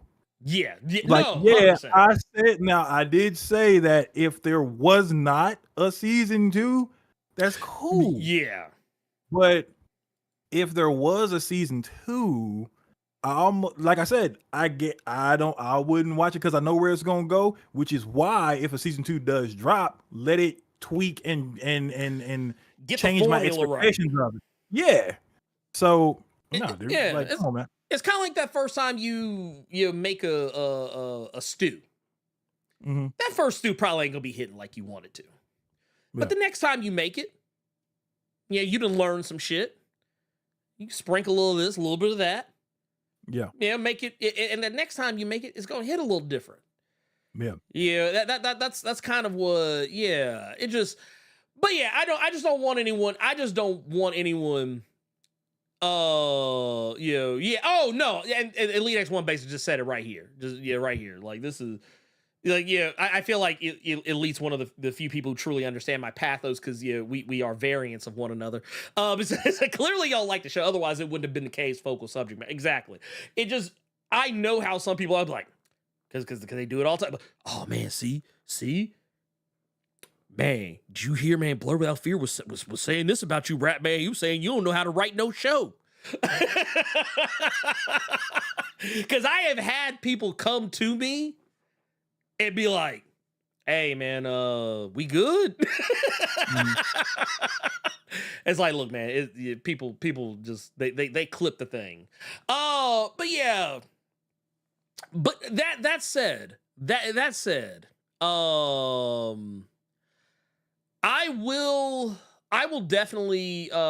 definitely say, yeah, if you actually, if you haven't watched the show and you are still here for whatever reason, yeah. No, I mean, we kind of told you everything. Yeah. But some people, they will listen to spoilers and still go in there and enjoy themselves. Oh, yeah. My daughter is that way. Yeah. Where do we see season 2 going? Where do you see season 2 going? I mean, I feel like it's just going to lead to... If it's blessed enough to get a season 2. If it's blessed. Let's say that. I mean, honestly, I kind of see it going the direction of the dark season 2 character turn, where like you're gonna end up seeing Michael like going, because here's the thing that's kind of funny. The image that has been kind of like the cover image for the show on Netflix is literally the last shot of the show, which I thought was kind of a choice. But it's basically, seeing Michael reach that moment where it's like, I feel like he's going to realize he's got to do some nasty shit, some dirty shit to get the job done. And I feel like it's going to be like, we're going to spend that season probably trying, like with Michael trying not to go too far. This is what I feel, but you never know. But yeah, my daughter's that way, because she'll be like, I don't want to watch the movie. Tell me how it ends. It'll be like, she's like, I want to know if it's worth my time. I'd be like, damn, girl. I was like, you ate. Because what was it? We were I forget what movie we were talking about watching the other day on 4th of July. She was like, I don't want to watch it unless you tell me how it ends. Okay. I was like, well, if we tell you how it ends, then what's the point of watching? She was like, I just want to know if it's worth my time. Damn, girl. I told you. A lot of people are like that. A lot of people are like that. I mean, I respect it because I mean, I used to kind of be that way. I used to actually look up movies before I would go see them sometimes, just to know if it, I mean, I get it. I totally get it. But that said, I guess let's real quick, because we kind of just been railing off. And we do have some stuff to address here. First and foremost, is that I am Gregor D out here gifting 5 tier 1 subs out here. We also got, this is actually from earlier. I'm sorry, Mrs. But yeah, we took care, dude. Vampire Hunter Greg is Blerd. I don't know if you're cool with people saying slick racial comments, but if you are not, tell Ivan Rodriguez to knock it off. Well, Carter already handled him, and I also went back behind Carter and super handled him. That almost sounds a little bit inappropriate. I'm gonna need you to go ahead and read the next super chat. You know what? I apologize. My apologies. Anyway, we also got another here from Extra Medium. Became a Blerd Club Silver member. Appreciated. We got Jamal Simmons with the 253 months in a row. The Blerd Club Silver Man says, happy belated 4th of July. Blerd and Carter, man, we appreciate y'all. Thank you. Thank you. Thank you so much for all the love, all the energy. We do have a couple more stories. We're going to burn through them super quick because, I feel like there's not really a whole heap of a lot to say. Honestly, I didn't expect us to go this long on Supercell. But I guess I should have known. But yeah, these next things we can kind of run through pretty quick. First and foremost is the all-new amazing Spider-Man creative team. Carter, have you checked this out? Any at We all? talked about it. We talked about it a little bit last week. Yeah. For all of you all that don't remember, now that Zeb Wells is taking his leave, which Mm-hmm. is to the excitement of many, it seems, Joe Kelly is going to be taking up the role with somebody that I know a little bit of Spider-Man from him is Ed McGuinness, because the one thing Yeah. I have read of Joe Kelly on the pen with Spider-Man was Spider-Man Deadpool, which was Yes. Joe Kelly and Ed McGuinness on art duty. So that's the only anything that I know of Joe Kelly and Spider-Man. I know a lot of people Mm. that I have seen are saying that it's at least it's somebody that has a little bit of a track record of writing Spider-Man, and to some people writing Spider-Man well. Um, yeah, I saw several people that said that me having just the Spider-Man Deadpool under my belt with Joe Kelly was bad because they felt like that book was a poorly written Spider-Man, but a great Deadpool, which that's how some people feel about that when it came to Yeah. Joe Kelly. So I don't know. I'm hopeful that this will be a little bit better for me than the Zeb Wells stuff, even though there were a lot of people that did not like Zeb Wells on Spider-Man, even though the book was always in the top because it's Amazing Spider-Man, and Amazing Spider-Man is always going to sell. Thank you, LP3, for that Out 5. here. And I think that's the so I mean, to me, there's nowhere to go but up. And with Ed McGuinness on art, uh I know Yeah. that they're gonna be jacked. I know that they're gonna be huge just Mm. because of how he draws those characters. So it's gonna be fun. I don't know what those tombstones mean that are at the bottom of this image. It's gonna, but Death's the a one, Spider-Man. hey, but we don't know what Spider-Men we could be talking about. True. I honestly feel that anything is going to be better than what I have read. I wasn't that big of a fan with Zeb Wells' Amazing. I was not that big of a fan of the adjectiveless Spider-Man that Dan Slott did. I almost asked Ernie if before I knew what topics we were going to be talking about this week. I did ask Ernie if he would be okay with me talking about the ending to Superior Spider-Man, which ended like a week or so back. And I'm happy that I stopped myself from asking him that question, because this would have just been this would have been a Nick Spencer Spider-Man situation where it was just something that was Yeah. recorded but never put out. Mm-hmm. Just because of how I felt about Superior Spider-Man. So Well, the I'll one thing just. it's Oh, 10 carry on. issues.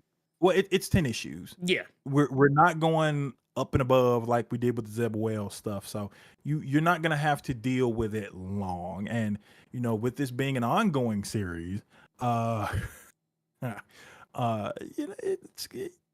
think any change will be Well, good change with this.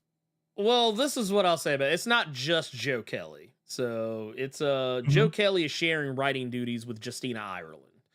Okay. Now, Who is she's actually, if I'm not mistaken, currently writing the Spider-Man Blood Hunt tie-in.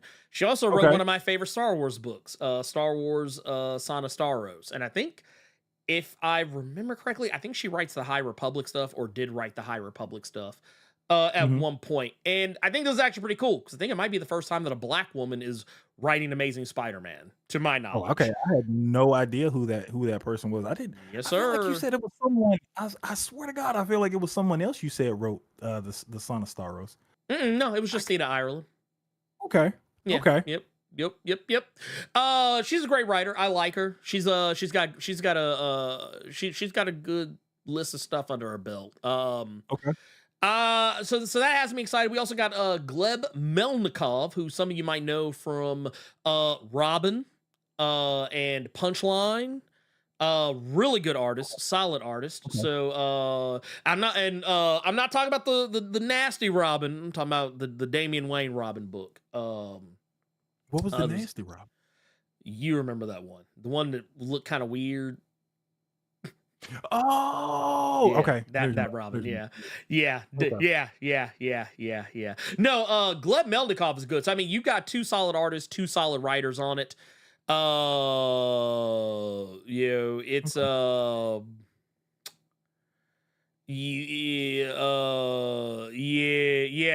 Tim Drake solo, the Tim Drake The solo. ugly Tim Drake solo. I'm sorry. Hey, No, but no, Gleb Melnikov is great. Ed McGuinness is great. I'm not worried about this book. This book is gonna be fine. We got a press release from it. It says following Zeb Wells' landmark run, writer Joe Kelly and Justina Ireland alongside artists Ed McGuinness and Gleb Melnikov bring you a new Spidey epic titled "The 8 Deaths of Spider-Man." Stay tuned in the coming weeks for more information on this 10-issue arc launching this fall and to discover what comes next for John Romita Jr. and Amazing Spider-Man, which, okay, I also it says keep reading True Believer, but here's the thing I find very interesting here. Mm-hmm. Notice they mentioned John Romita Jr. They didn't say shit about Zeb Wells. For those who know, John Romita Jr. has been the artist for Amazing Spider-Man for the most part of this previous run. So it makes me wonder, like, okay, like, is he going to be doing like covers or some shit? Because they already got two artists. So Do you think he might be going the new age artist route of the Chip Zdarsky's and Ryan Stegman? You think he might write it? You think that Marvel might let him write it? No. No. I mean, because that'd be a hell of an announcement to discover what comes next for John Romita Jr. and the Amazing Spider-Man. Well, what else could that be? I tell you what. Okay, you know what? Maybe I don't know. I don't know if I've ever read anything. I don't know if John Romita Jr. has ever written anything, and I'm scared to find out. But I would definitely say when it ultimately comes down to it. Mm-hmm. I mean, I'll check it out. I mean, honestly, I'm checking this out if for no other reason than to give props to Justina Ireland is basically the whole thing. But yeah, it's I wonder if it's gonna be covers. I wonder if it's just gonna be him doing covers or whatever. I mean, it might be. Who knows? But that said, we also got one more story. Like I said, I told you we can get through these like pretty damn quick.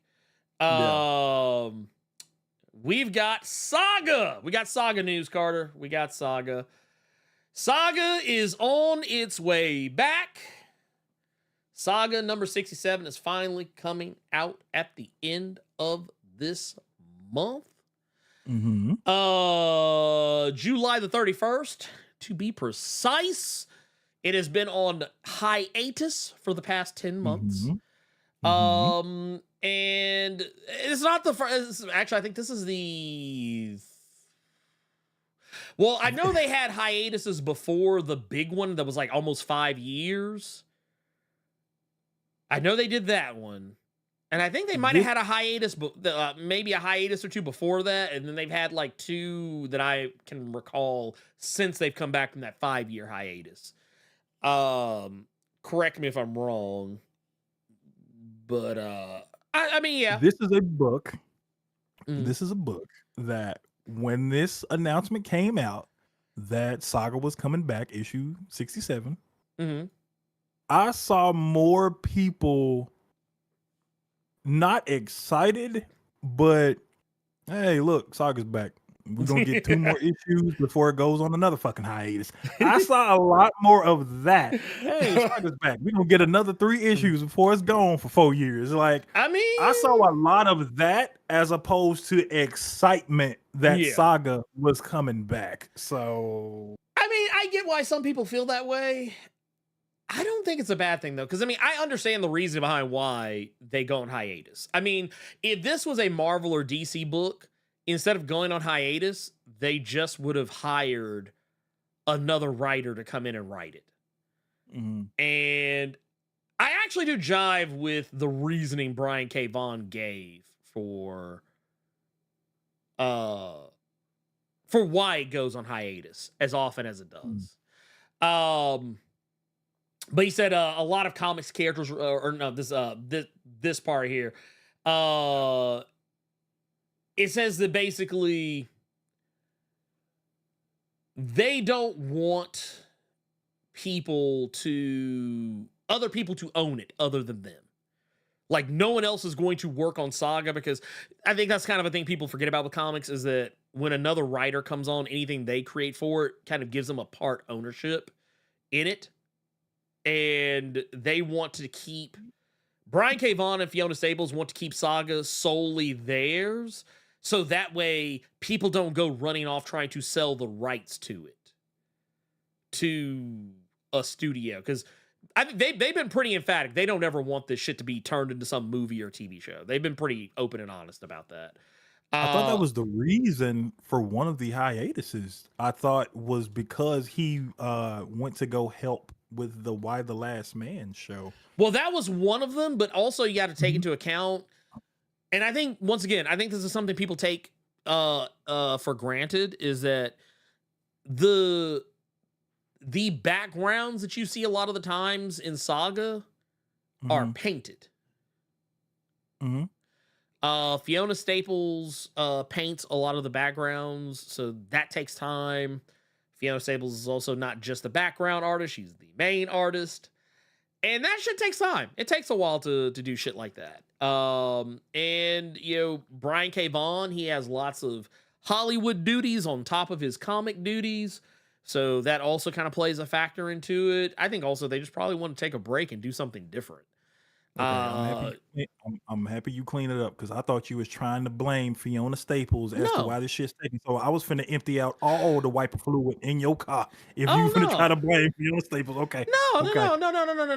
Don't get it twisted. Don't get it twisted. No, I'm saying what I'm saying because I know that's hard work.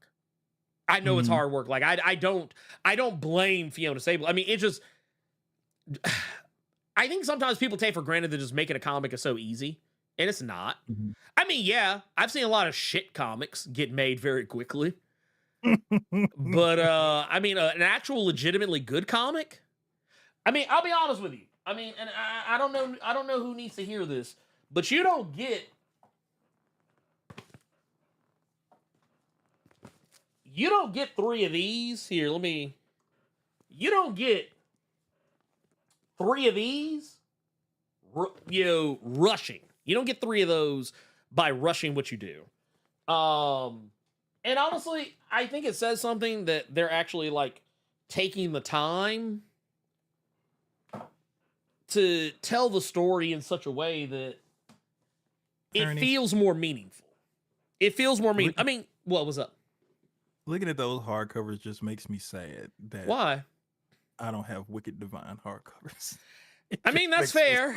That's fair. I mean, I got the one that you gave me, but I mean, I can't get the other ones because, yeah. I said, looking at you, Rippaverse. I mean, I'm just being honest. Because I'm not gonna lie, there were a couple of times I looked at that Rippaverse book and I thought, man, this looks like AI art. But yeah, not every instance, but there's a lot of them. But no, I feel like we live in an age where we've kind of become so quick to just expect things to just boom, boom, boom, boom, boom, boom is going to come out. And honestly, yeah, I wish more people took their sweet ass time sometimes to make the thing the way they want to make it. I feel like a book like Saga doesn't exist, without some level of, taking time, because I think as far as a story goes, it's a book that takes a lot of risk, a lot of chances. I think I don't remember exactly where it takes place, but there's a span of issues somewhere kind of like towards just right of the middle of what's been released thus far, which, by the way, just kind of put a little more of an idea into what this is meant to be. Brian K. Vaughan has gone on record to say that the Saga is planned to have 108 issues total. Okay, I don't know where I got 150 from. I knew it was 100 something. No, 108. Matter of fact, he said it is expected to reach 108 issues in total. Okay. And by that point, we're actually a good bit more than halfway through. So, I mean, yeah, if they want to take time, especially considering like that they're kind of like going time jumps, because basically when we pick this one back up, it's gonna be like Hazel is older. Hey, extending that same That's grace an to Ernie battle chase. question. That's an Ernie question. Okay, so here's the thing. So no, I'm not gonna extend that same grace to battle chases. I'm gonna tell you why. Joe Madureira just wanted to play video games. That's different. He didn't take 20 some odd years to get issue number 10 out because he was meticulously drawing every single panel. No, he didn't even draw issue 10. Someone else did. That motherfucker just wanted to make a video game company. He wanted to make a video game company. That's all that was all he wanted. Let me ask you this. Go ahead, shoot. Do you think that Saga may have pulled a Radiant Black and lost its luster a little bit? Maybe, but for different reasons. Okay. Like, I think Radiant Black, that's a them problem. Like, that's a them problem. Like, that's Kyle Higgins 100% to the T. But I feel like with Saga, I feel like if people lost interest, I don't think it's because the story got bad. I think it's just because they got tired of waiting. And I mean, that's fair. I'm not gonna say that, that makes you a bad person. I just think it makes you an impatient person. But I mean, I understand the impatience. Yeah. But I mean, it's one of those things that I'm not starved for anything to read. It's not like I'm sitting here waiting, like, oh my God, man, I really need that. I really need that issue 67 of Saga, man. Otherwise, I don't know if I'm gonna make it. I don't know how I'm gonna entertain myself. I have way too many fucking comics. I have more comics to read than I want to read. Yeah. I mean, if I'm being brutally honest. And I have no shortage of people sending me comics to read. So I'm in a unique position. So yeah, I can wait. Did y'all catch that stunt his ass just did and tried to move past? Well, I mean, everybody else has options too. Shit, everybody else is. I mean, you might not have the exact same options, but you got options. Do that. Nope, it ain't about no goddamn option. You literally just said, and the ones that people send me, I wish you would try to gloss past that. You just tried to stunt right there. Okay, look, boom. Yes, we caught it. Okay, nice play. Well, okay. Well, I mean, here's the thing though. Y'all could be reading Blood Hunt. Y'all could be reading Absolute Power. Y'all could be reading the 5011 amazing books at Image. And there's shit popping off at Dynamite and Boom Studios, Dark Horse. We all have tons of shit we could be reading. I'm just putting that out there. But the thing is, if this was like, if we lived in a different age, sure, I'd be like, this sucks. On hiatus again. Was it for the 90th time? Oh, yeah, you could be reading Gods. There you go. Gods. Yeah, you could be reading now Gods. You can push it at your ass, dog. Yeah, you could be reading. Yeah, just saying. I'm just saying. Okay, so I just personally, I think that, and maybe I am of a unique type because when I started reading Saga, a lot of it was already out. So I just got to kind of read a lot of it just straight through. I wasn't trying to read that bitch week to week, month to month, whatever. So, and now with it being on hiatus, honestly, you know how I look at it, Carter? When Saga went on hiatus those 5 years, I was like, oh, bet. Now I got time to catch up. And when I caught up, I was like, oh, okay, cool. Well, I'll be ready for when they come back. You're a lucky little bitch is what you are, because the Saga was in my pull list.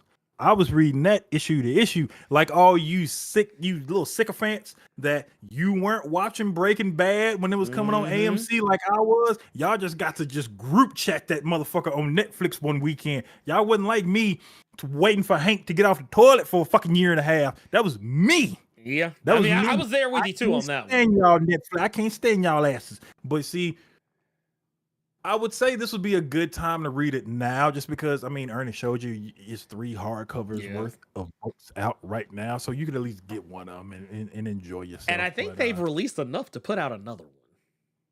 Did you buy that for? Did you buy that for? Is that the 4th hardcover? No, that's the 3rd one.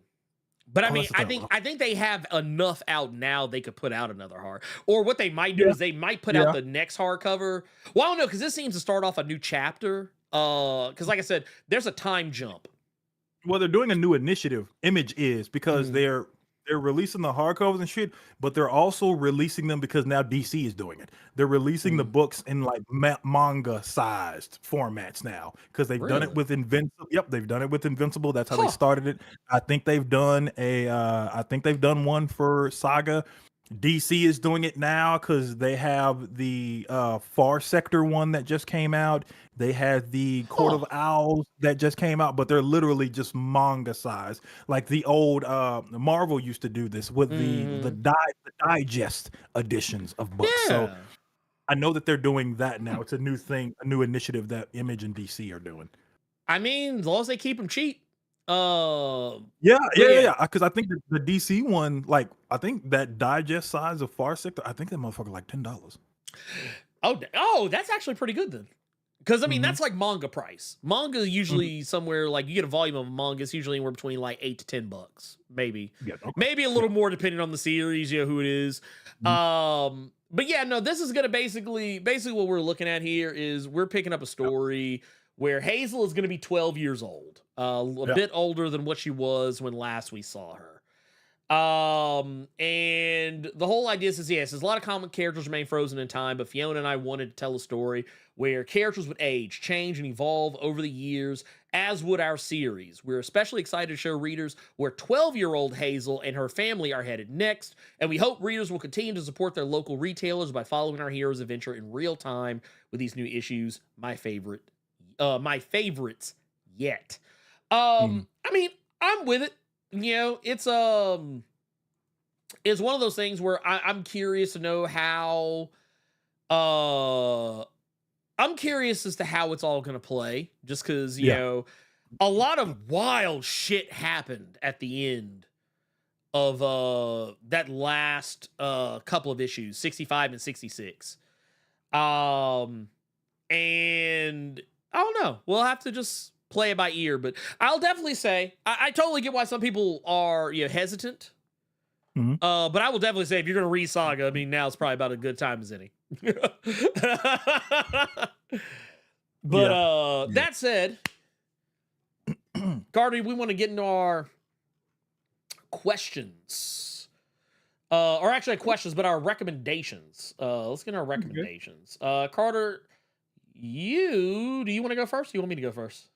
Sure, I'll go first. So, seeing as how this individual is going to be in this new From the Ashes X art, and I hadn't read anything from her prior, I wanted to get a little bit of a give me a reason to want to read how you are going to be taking Phoenix to bigger and better things. So, what I'm recommending this week is called Grim from Stephanie Phillips and an artist by the name of Flaviano. It's Welcome a to the Boom party, Studio. Carter.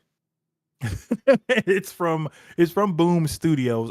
You know what? I randomly saw that giant ass Boom Studios hardcover in my LCS, and I thought the cover was dope, which is always how it happens with me. If I see a cover that interests that I think kind of looks fire, I'll read a couple of issues. So. About a woman by the name of Jessica Harrow. You find out there is not one Grim Reaper, there are several. And we are introduced to Jessica, who you see here on the cover. And we get her in the middle of her reaping somebody that was just freshly killed in a car accident. And he is basically asking a lot of questions, panic mode. He can't believe he's dead and what have you. The one thing that is going on with the book is right now where I am, because I think I'm on issue 5 right now. So I was about to say they just put out 18, I think, the other day. they just put out 18. So like if you all read that and check it out, then we can be on the same length and you all can talk to me in the Discord how you all felt about certain issues. But every Reaper knows how they died except Jessica. And that's all I'll say. The one thing I will say about this book is that I had never heard of the artist by named Flaviano before. Really? But that art is nutty. Oh, yeah, That it's art good. is ridiculously good. So I feel like a lot of you all, if you all are going the art route like I have been for the past couple of months, I think the art will be enough for you to just want to be in this world just by itself. And then you'll have a really fun story from Stephanie Phillips to go along with that. So with these 5 issues of Grimm that I have read so far, I'm probably going to go get that hardcover next time I'm in my local shop. It's good. And it makes me interested now in seeing what she does with the Phoenix when that book comes out. So, yeah, Grimm is what I am recommending this week. Ernie, what you recommending? When I saw it, I started singing Queen in my head when I saw you recommend it. Go right ahead, sing away. No, I'm not gonna recommend. I thought about recommending comic. I was originally gonna recommend Gotcha Man. I still recommend Gotcha Man, but number one because it was actually really good and would shut Carter up about how there's no good Cullen Bunn books. But no, the Highlander is, and the reason why I kind of switched is because I gotta give a little bit of setup to this. Okay. So I recently bought an NAS computer, like a little. It's basically a little box. It's a mini computer. It's not meant to be powerful. It's just meant to do the bare minimum that's supposed to do, and that is to store data.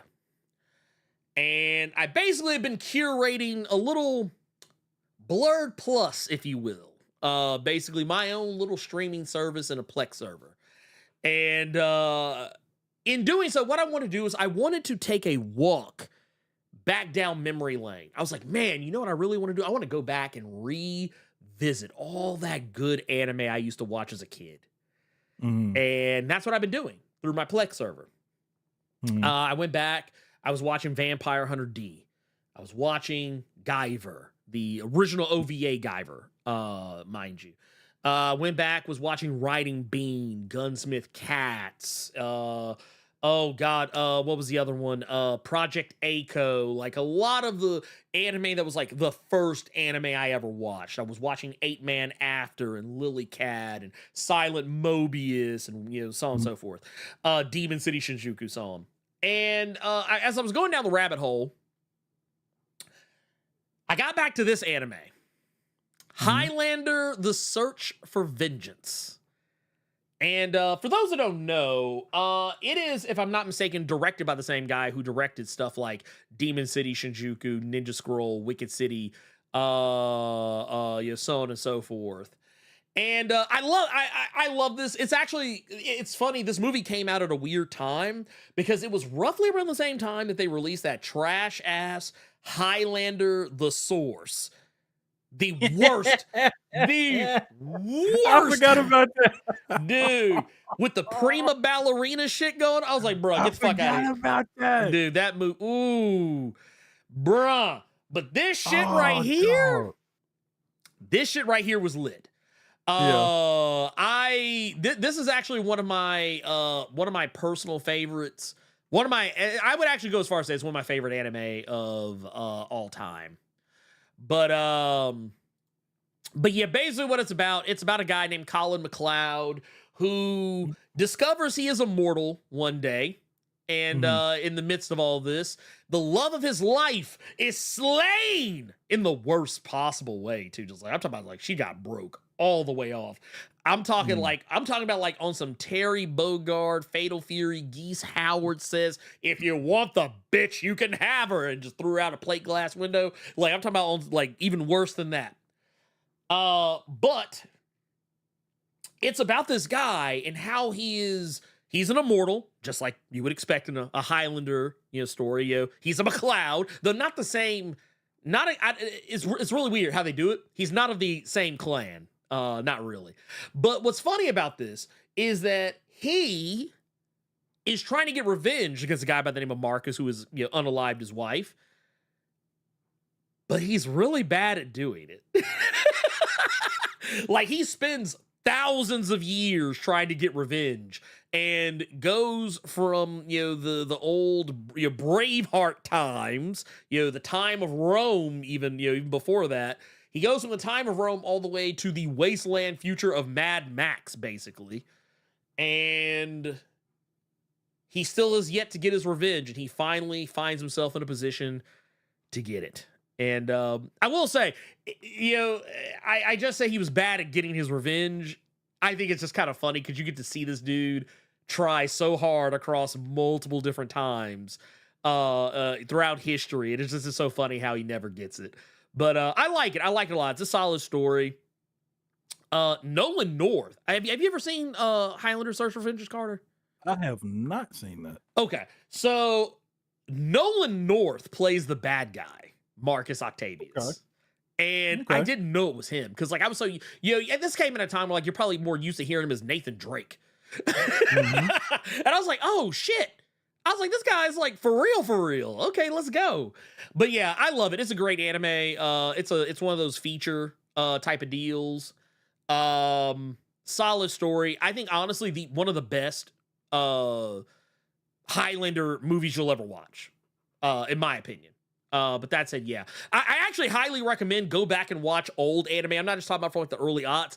Go back and watch that shit from like the 80s and 90s. It'll give you a whole ass other appreciation for the shit that comes out today, but also kind of make you long for those days of yesteryear where I gotta admit, sometimes the art in anime was so much better in the 80s and 90s. It was a little grimier, but man, the attention to detail was just, you can say that about animation as a whole. But yeah, great story. Highly recommend. If you can find it somewhere, please watch it. I had to put on my straw hat, but that's another story altogether. Anyway, Carter, I think it's time we get in these questions from the Discord. All right, they are in there. Let's see here. Okay. We got Trap God Thanos. Yep.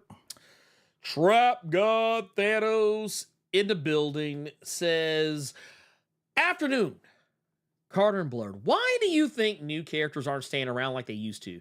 Besides Kamala and Miles, there hasn't been a breakout character with staying power in a while. This isn't a people are tired of legacy heroes thing either, because original characters like Naomi and Blind Spot disappeared just as fast. Okay, so yeah, no, I agree.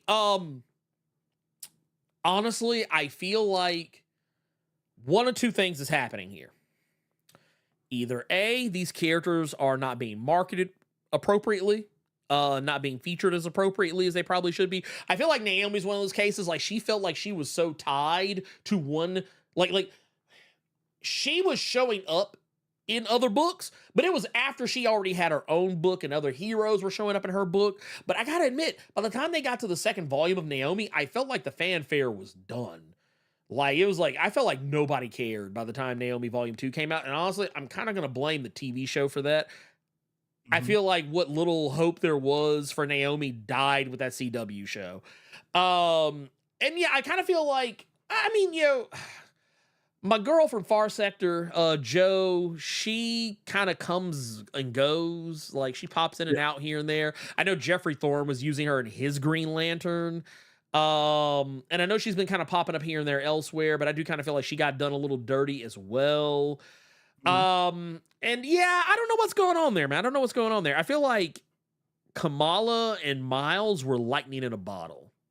You know what I mean? I feel like it was lightning in a bottle. Yeah. Because here, I got one for you, Carter. You remember Mosaic? Remember Marvel tried to make Mosaic a thing? Yeah, I do. Where's Mosaic now? Wow. So yeah, what I thought about in a minute. Good Lord. Yeah. I'm about to say Marvel ain't thought about him either. I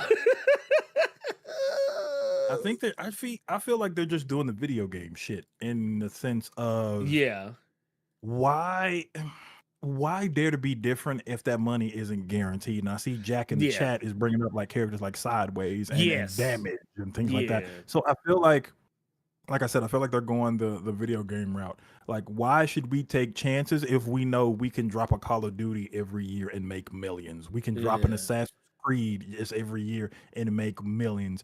Why take these experiments if they're not giving us the money that we want, but we know a Batman book would, we know a Superman book would, we know a Green Lantern book would. So I feel like Yeah. it's a real fear of not getting that consistent bank. Yeah. So honestly, and plus when they do it, either the creative teams aren't they're not getting like the top of the line creative teams to be on that book, and then those people are blamed for it and not getting the push that the main books would get. So I feel like if that's what you're wanting, then you need to go Yeah. to a boom. You need to go Yeah. to Go to Dark Horse or some shit. an image, Image, yeah. or stuff like that. So I think that's the real one. Like, why make a chance if I got the consistent bag right here? Well, and I saw Elite bring up the black woman from DC that's supposed to be like Black Widow. That was the silence of, I think that was her name. Yeah, it just, here's the thing. Yeah, they're not going to take a chance. And honestly, you run the risk. Okay, so here's what happens. You either make a new character that you completely forget about, or on the extreme end, you make a bunch of new characters that you just fucking forget about. Like case in point, DC did that with the New Age of Heroes. Marvel does it all the time with X-Men characters. They constantly come up with new. That's actually why when I was chit-chatting with Gail about Uncanny X-Men, and the point came up, you're talking about how, and I've actually seen her say this elsewhere, that X-Men is probably one of the hardest properties to please everyone on, because you want to put the favorites on there, but you also want to put your favorites on there, and you also want to put everyone else's favorites on there. But X-Men is one of those properties that everybody has so many different favorite mutants, and sometimes some of the most obscure mutants that you ain't gonna get everybody on there, and you gotta put a team together that's gonna sell the book. But at the same time, you also got to put a team on there that's going to be recognizable. You also got to put a team on there that's going to be new and fresh.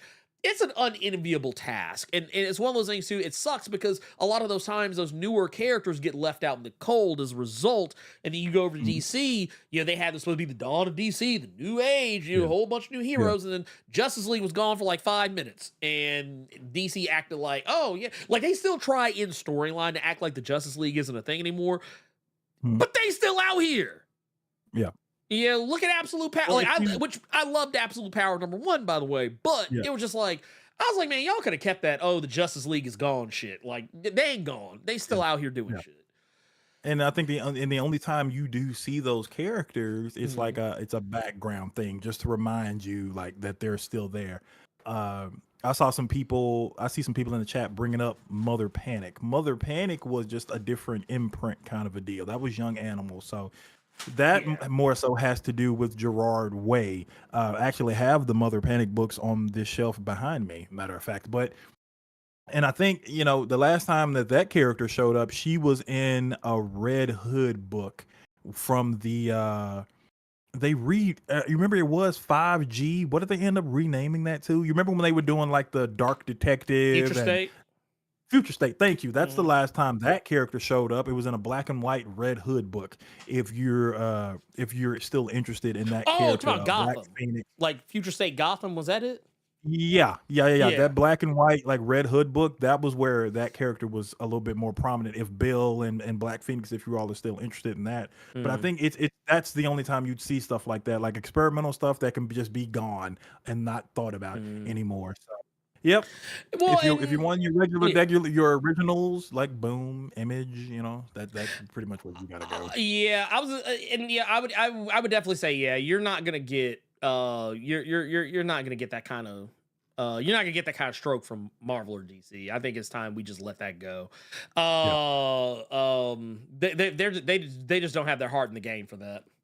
JWR 2.0 says, I've been enjoying The Boys season 4, but this latest episode might be the first time the show went a little too far for me. I think a trigger warning at the beginning would have gone a long way. I wanted to get your 2 cents on the discourse. I'll be honest with you.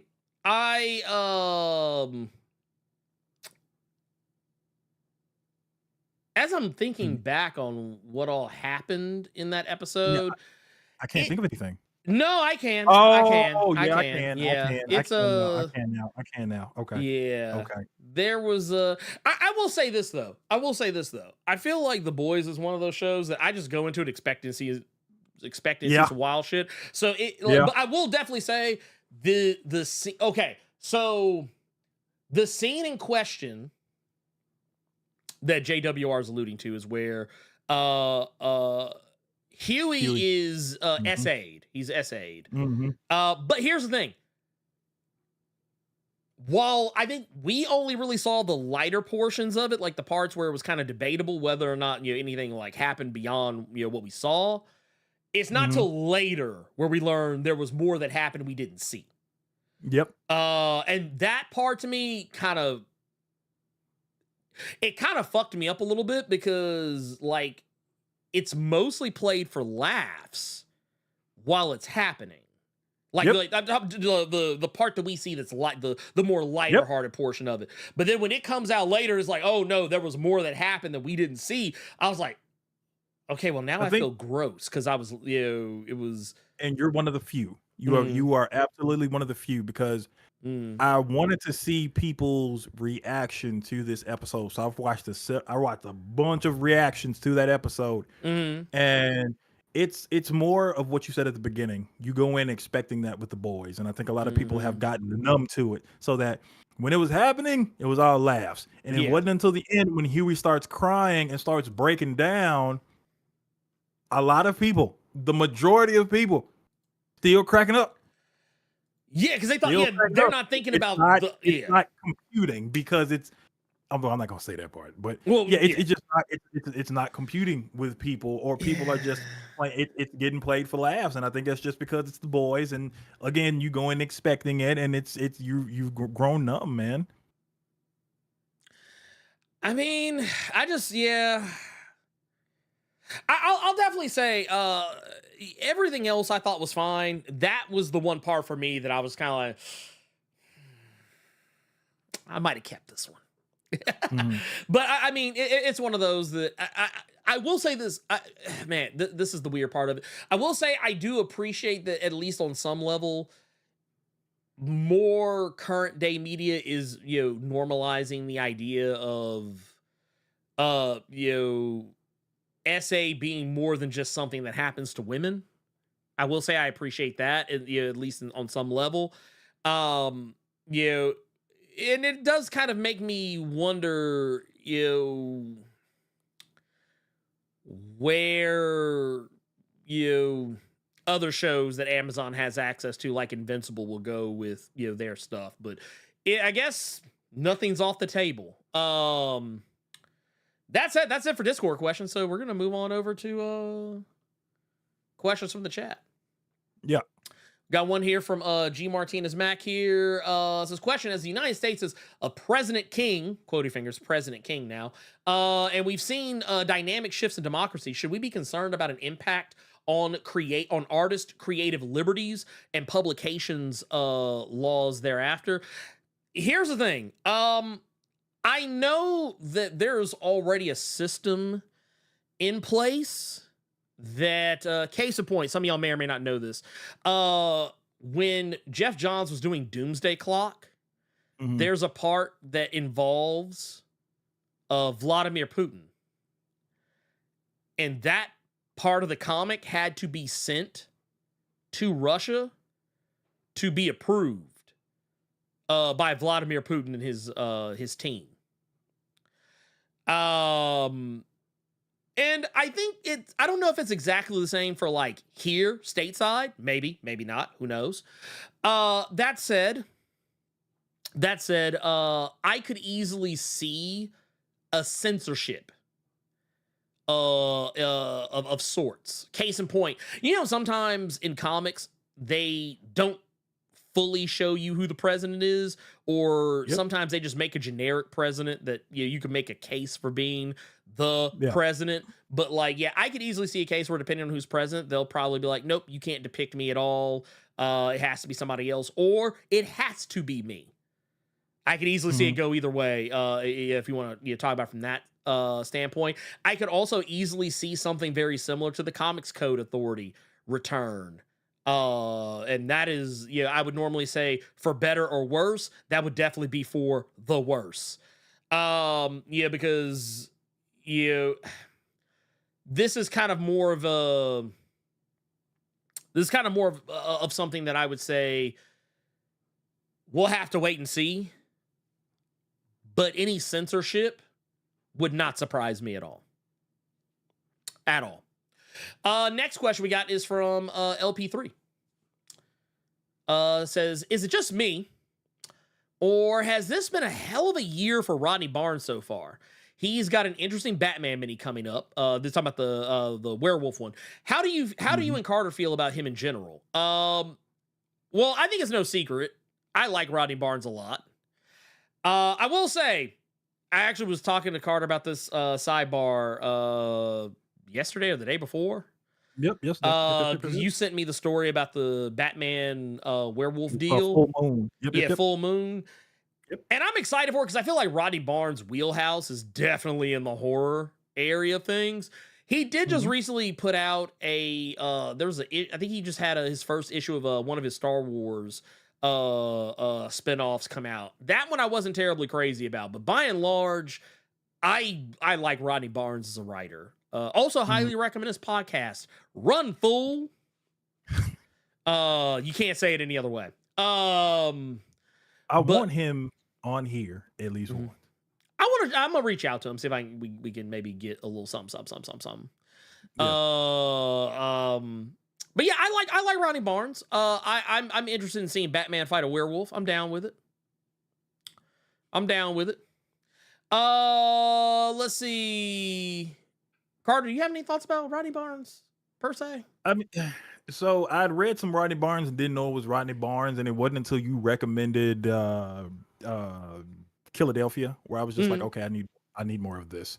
So I actually enjoyed the Luke Cage gang war stuff. I just wasn't crazy about that outfit that they had that goof wearing.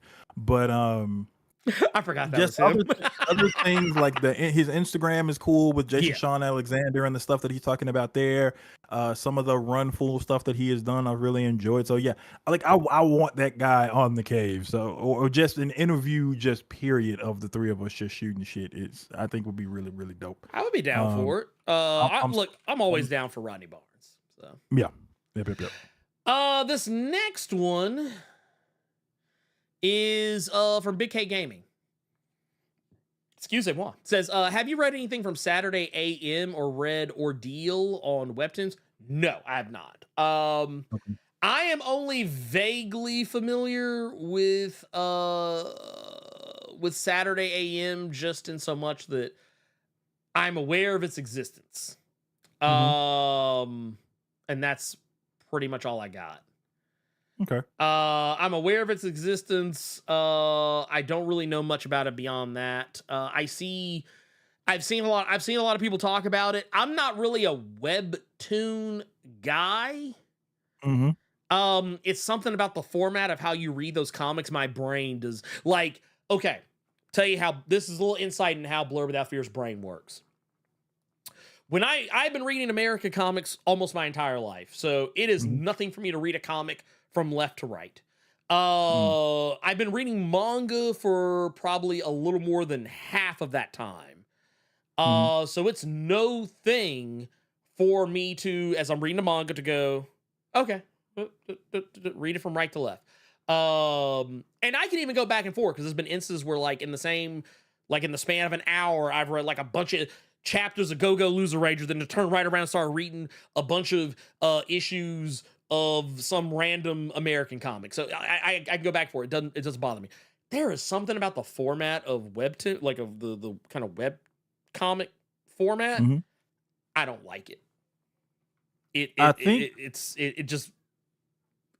least with DC, they're releasing them in trades. So I'm hoping that for some of y'all, it's reading better because I see they've done it with Red Hood and the Outlaws, and they've done it with the Wayne Family Adventure. So I'm hoping that reads a little bit better for people. But yeah, I mean, like I said, don't get me wrong.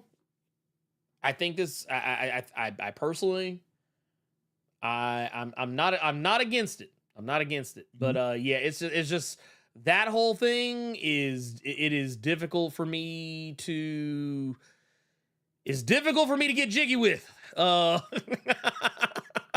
Is difficult for me to get jiggy with.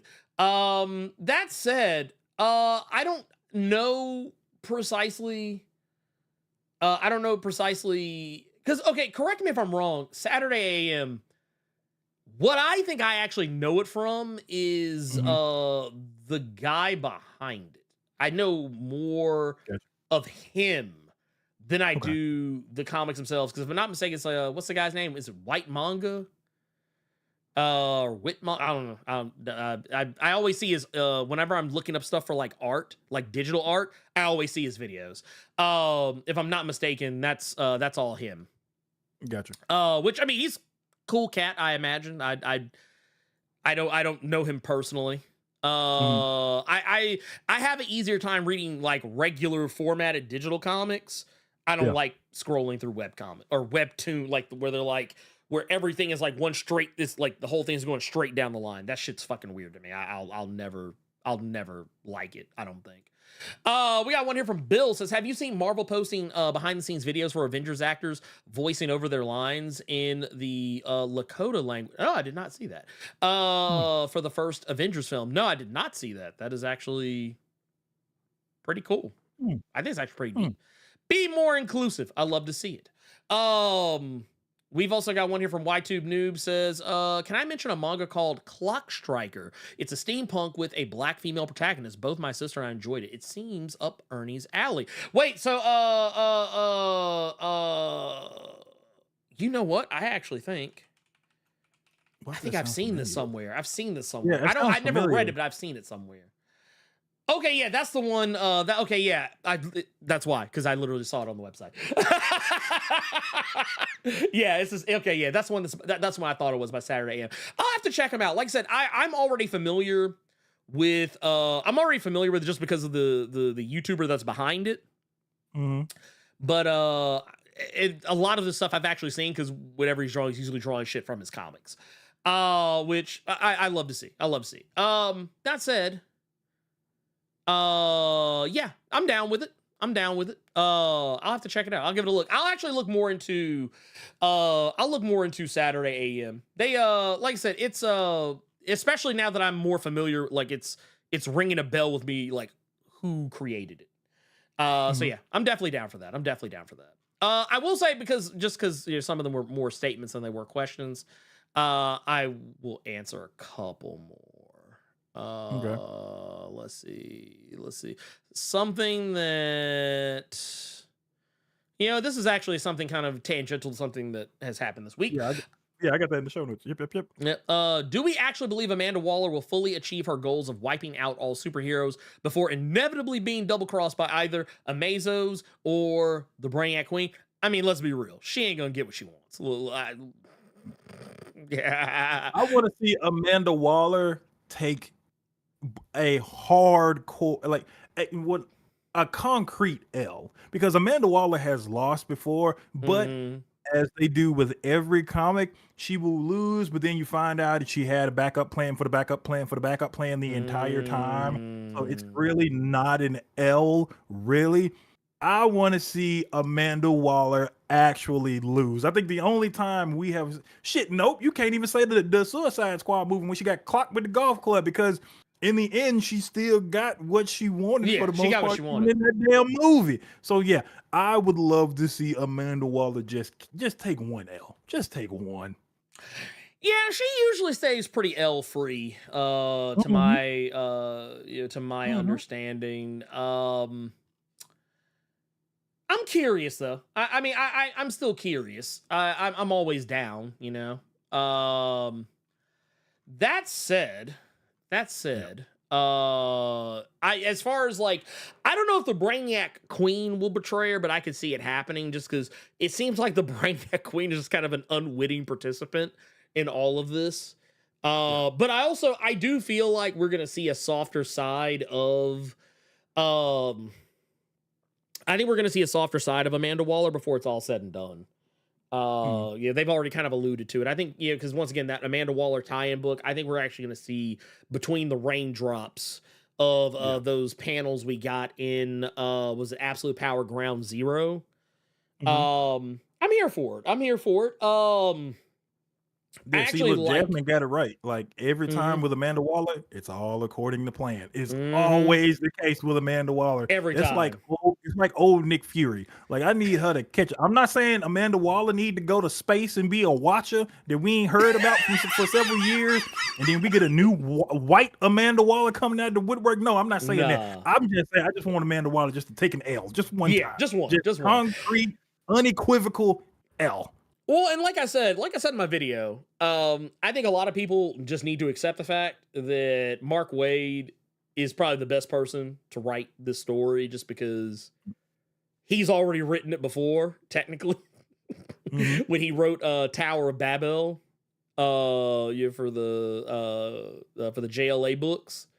So yeah, I'm here for it. I'm here for it regardless. Like I said in the video. All these people that are trying to say Mark Waid is trash and has never been a good writer, that's Cope. That is Cope of the highest order. Where the fuck did that even come from? It's those fucking Comics Gate mooks who are mad at him because he actively. I know, right? Mook is a funny word because it sounds like it's a slur, but it's not. I ain't heard that, and so I just haven't heard that in a minute. Yeah, you showed your age on that one.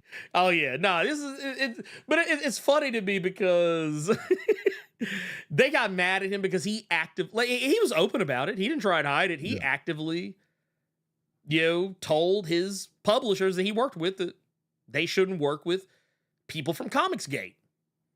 And I was like, fair. And I mean, you could make a case, say, oh, well, that's against the law. It's not. Oh, it's against the rules. No, not really. I mean, yeah, these are private companies. They can do whatever they want. And I mean, I don't think problematic people should be platformed.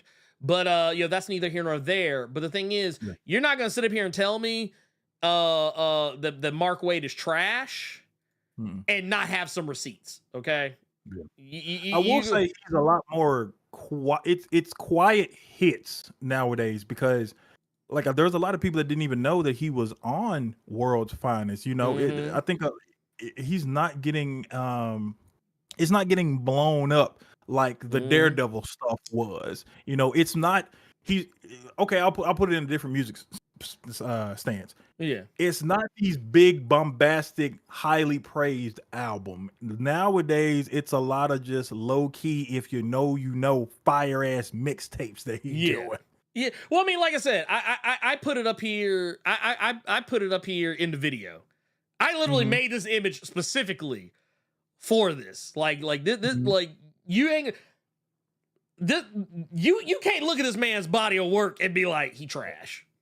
Yeah, like a lot of people good. will know the Kingdom Come, the Tower of Babel, the Daredevil, but then there are those other folks that, it's a lot of people that don't know that he did like Archie stuff or Champion or JL. Fantastic.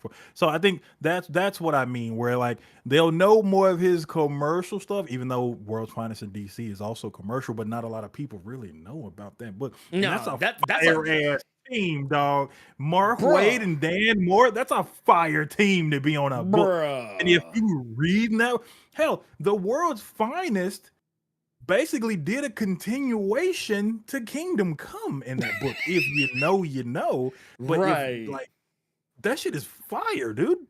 I mean, and that's kind of my thing. Like, yeah, he's dropping like low key heat. Like he's out here like you might think his career is over because you ain't just hearing about him in Big Two shit. But it's okay. I'm sorry. I can't take, like, if you sit up here and tell me that Mark Waid is a bad writer, I can't take you seriously. I just can't. I'm just like, all right, man. I guess. I mean, yeah, if you say so. And this right here, where to go? I just saw, Gavin just had a YouTube recommend a video by, oh God, John Delarose claiming Mark Waid and Absolute Power is not selling to kill a DC Comics. Okay, look. Oh my God.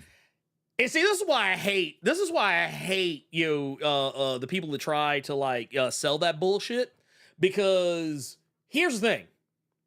Absolute power is not hurting DC Comics. Like it reminds me, someone said this shit the other day. Someone said that Mark Waid killed Heavy Metal, Heavy Metal magazine.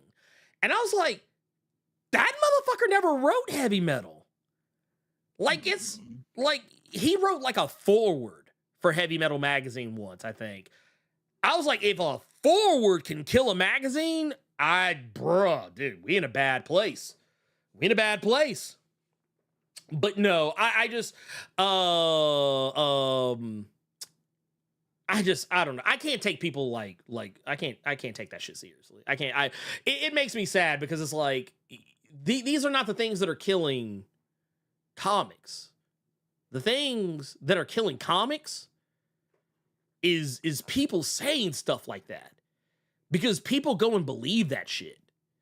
Because I don't know, man. Oh god, man. There's too many disingenuous people. There's too many disingenuous people out there, and and sadly they have an audience, and I'm just like, bruh. Because I don't want to end on that. Let's bring it back. I'm about to say that's it for me on that one. That name just like, ugh, God, ugh. I just look. You know what? I got to put this back up just to clean my palate.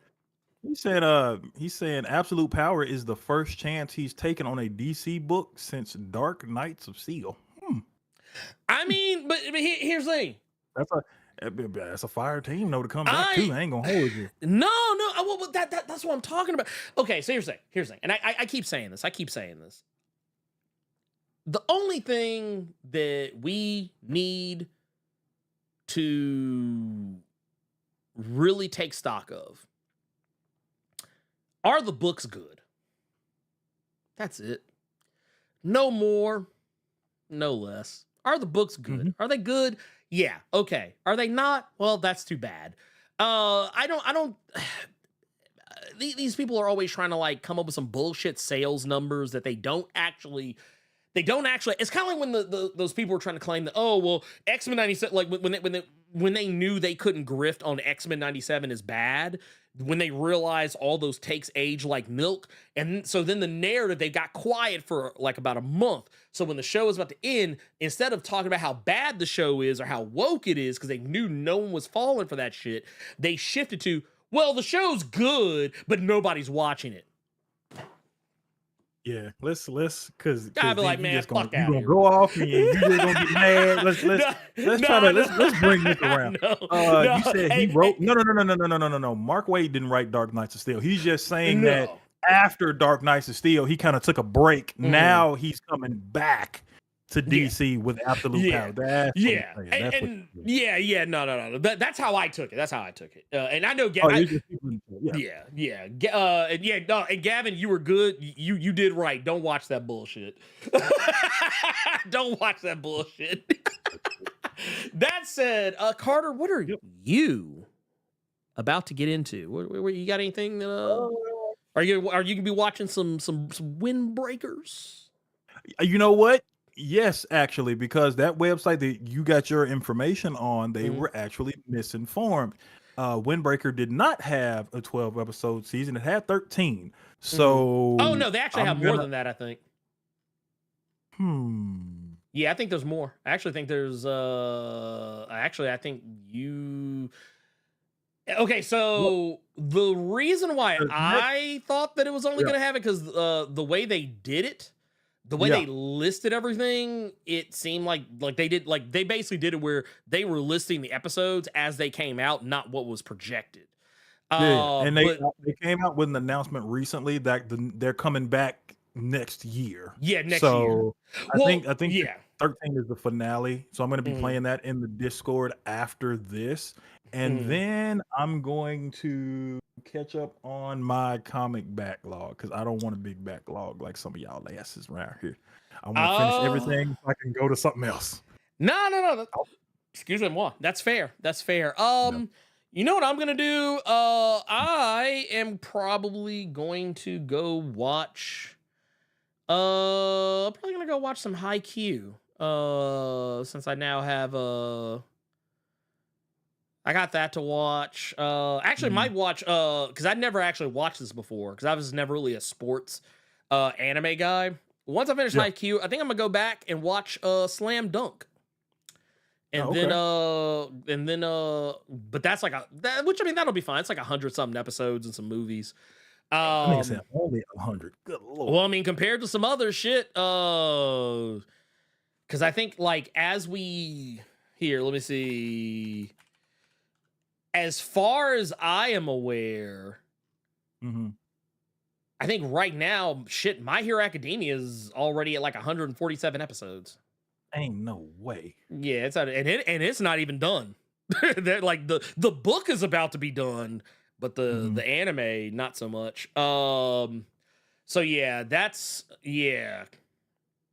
Yeah, no, it ain't no One Piece bullshit.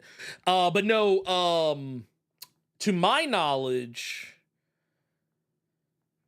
I think because Slam Dunk, I think had like 2 or 3. Oh, that's another thing. Talking about 90s anime, guess what I got my hands on? What was that? The City Hunter anime. I'm gonna watch that too. The City Hunter. I don't know why you just don't play that shit in the Discord and have everybody. I actually might. Well, so funny story. When I recommended the Highlander Search for Vengeance thing, I actually thought about playing it in the Discord. I mean, to be fair, I could play any of this shit in the Discord if I really wanted to. And I don't know. I guess you guys let me know what y'all think about that. Like maybe, well, because the only reason I don't do it because usually when I'm watching stuff, I'm usually like multitasking. But if I understand it correctly, if I'm playing it through like my VLC player, it will probably. Y'all will not be able to hear me editing videos, most likely. So that might be what we do. And yeah, we'll do that. But if y'all want to Highlander anime, I might be down. Well, if you don't play that shit, folks. I tell you what, if I do it, okay, here's what'll happen. I will make an announcement about it. When that's gonna happen. I'll have to set aside some time because I can tell you what I'm definitely doing after I'm done with this. I'm gonna go eat something because I'm getting hungry. And I'm probably gonna go spend some time with the fam because I haven't really I literally woke up just in time to get on the show. I have not really spoken to my family very much today, so I'm gonna go do that. But yes, I will post the announcement. I will let you guys know when it is going to happen. And we'll just kind of go from there. That said, we're going to get out of here. We'll be back next week. Nerds of Culture will be back this coming Thursday. Keep an eye out because I have a couple, actually do have some videos I'm going to be releasing over the week. And this is actually all courtesy of Robo who helped me out with this. So yeah, make sure you go check those out. We got videos for Sirens of the City, Do a Power Bomb, and Something is Killing the Children Volume 1. All coming out probably over the course of this coming week. And if you have not done so already, if you're here and you have for whatever reason not clicked that like button, please make sure you go do that because as I understand it, I have it on good authority here that we are. Oh wow, I didn't turn. How is that not on? That is kind of weird. Anyway, that is strange. I'm surprised that is doing what it's doing. Anyway, point of the matter here is make sure you hit those likes. Make sure that you hit the subscribe button if you haven't done so already. And make sure you hit that notification bell so you don't miss anything. Discord link and all the other good shit in the description below. And if you want to support the channel, there are multiple links in the description you can go hit. And yeah, that said, for Carter Presents, I am the Blerd Without Fear.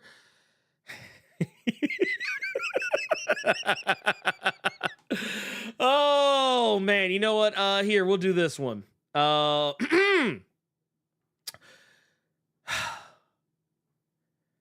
And that white woman leading the evil organization in Supercell, you can go to hell.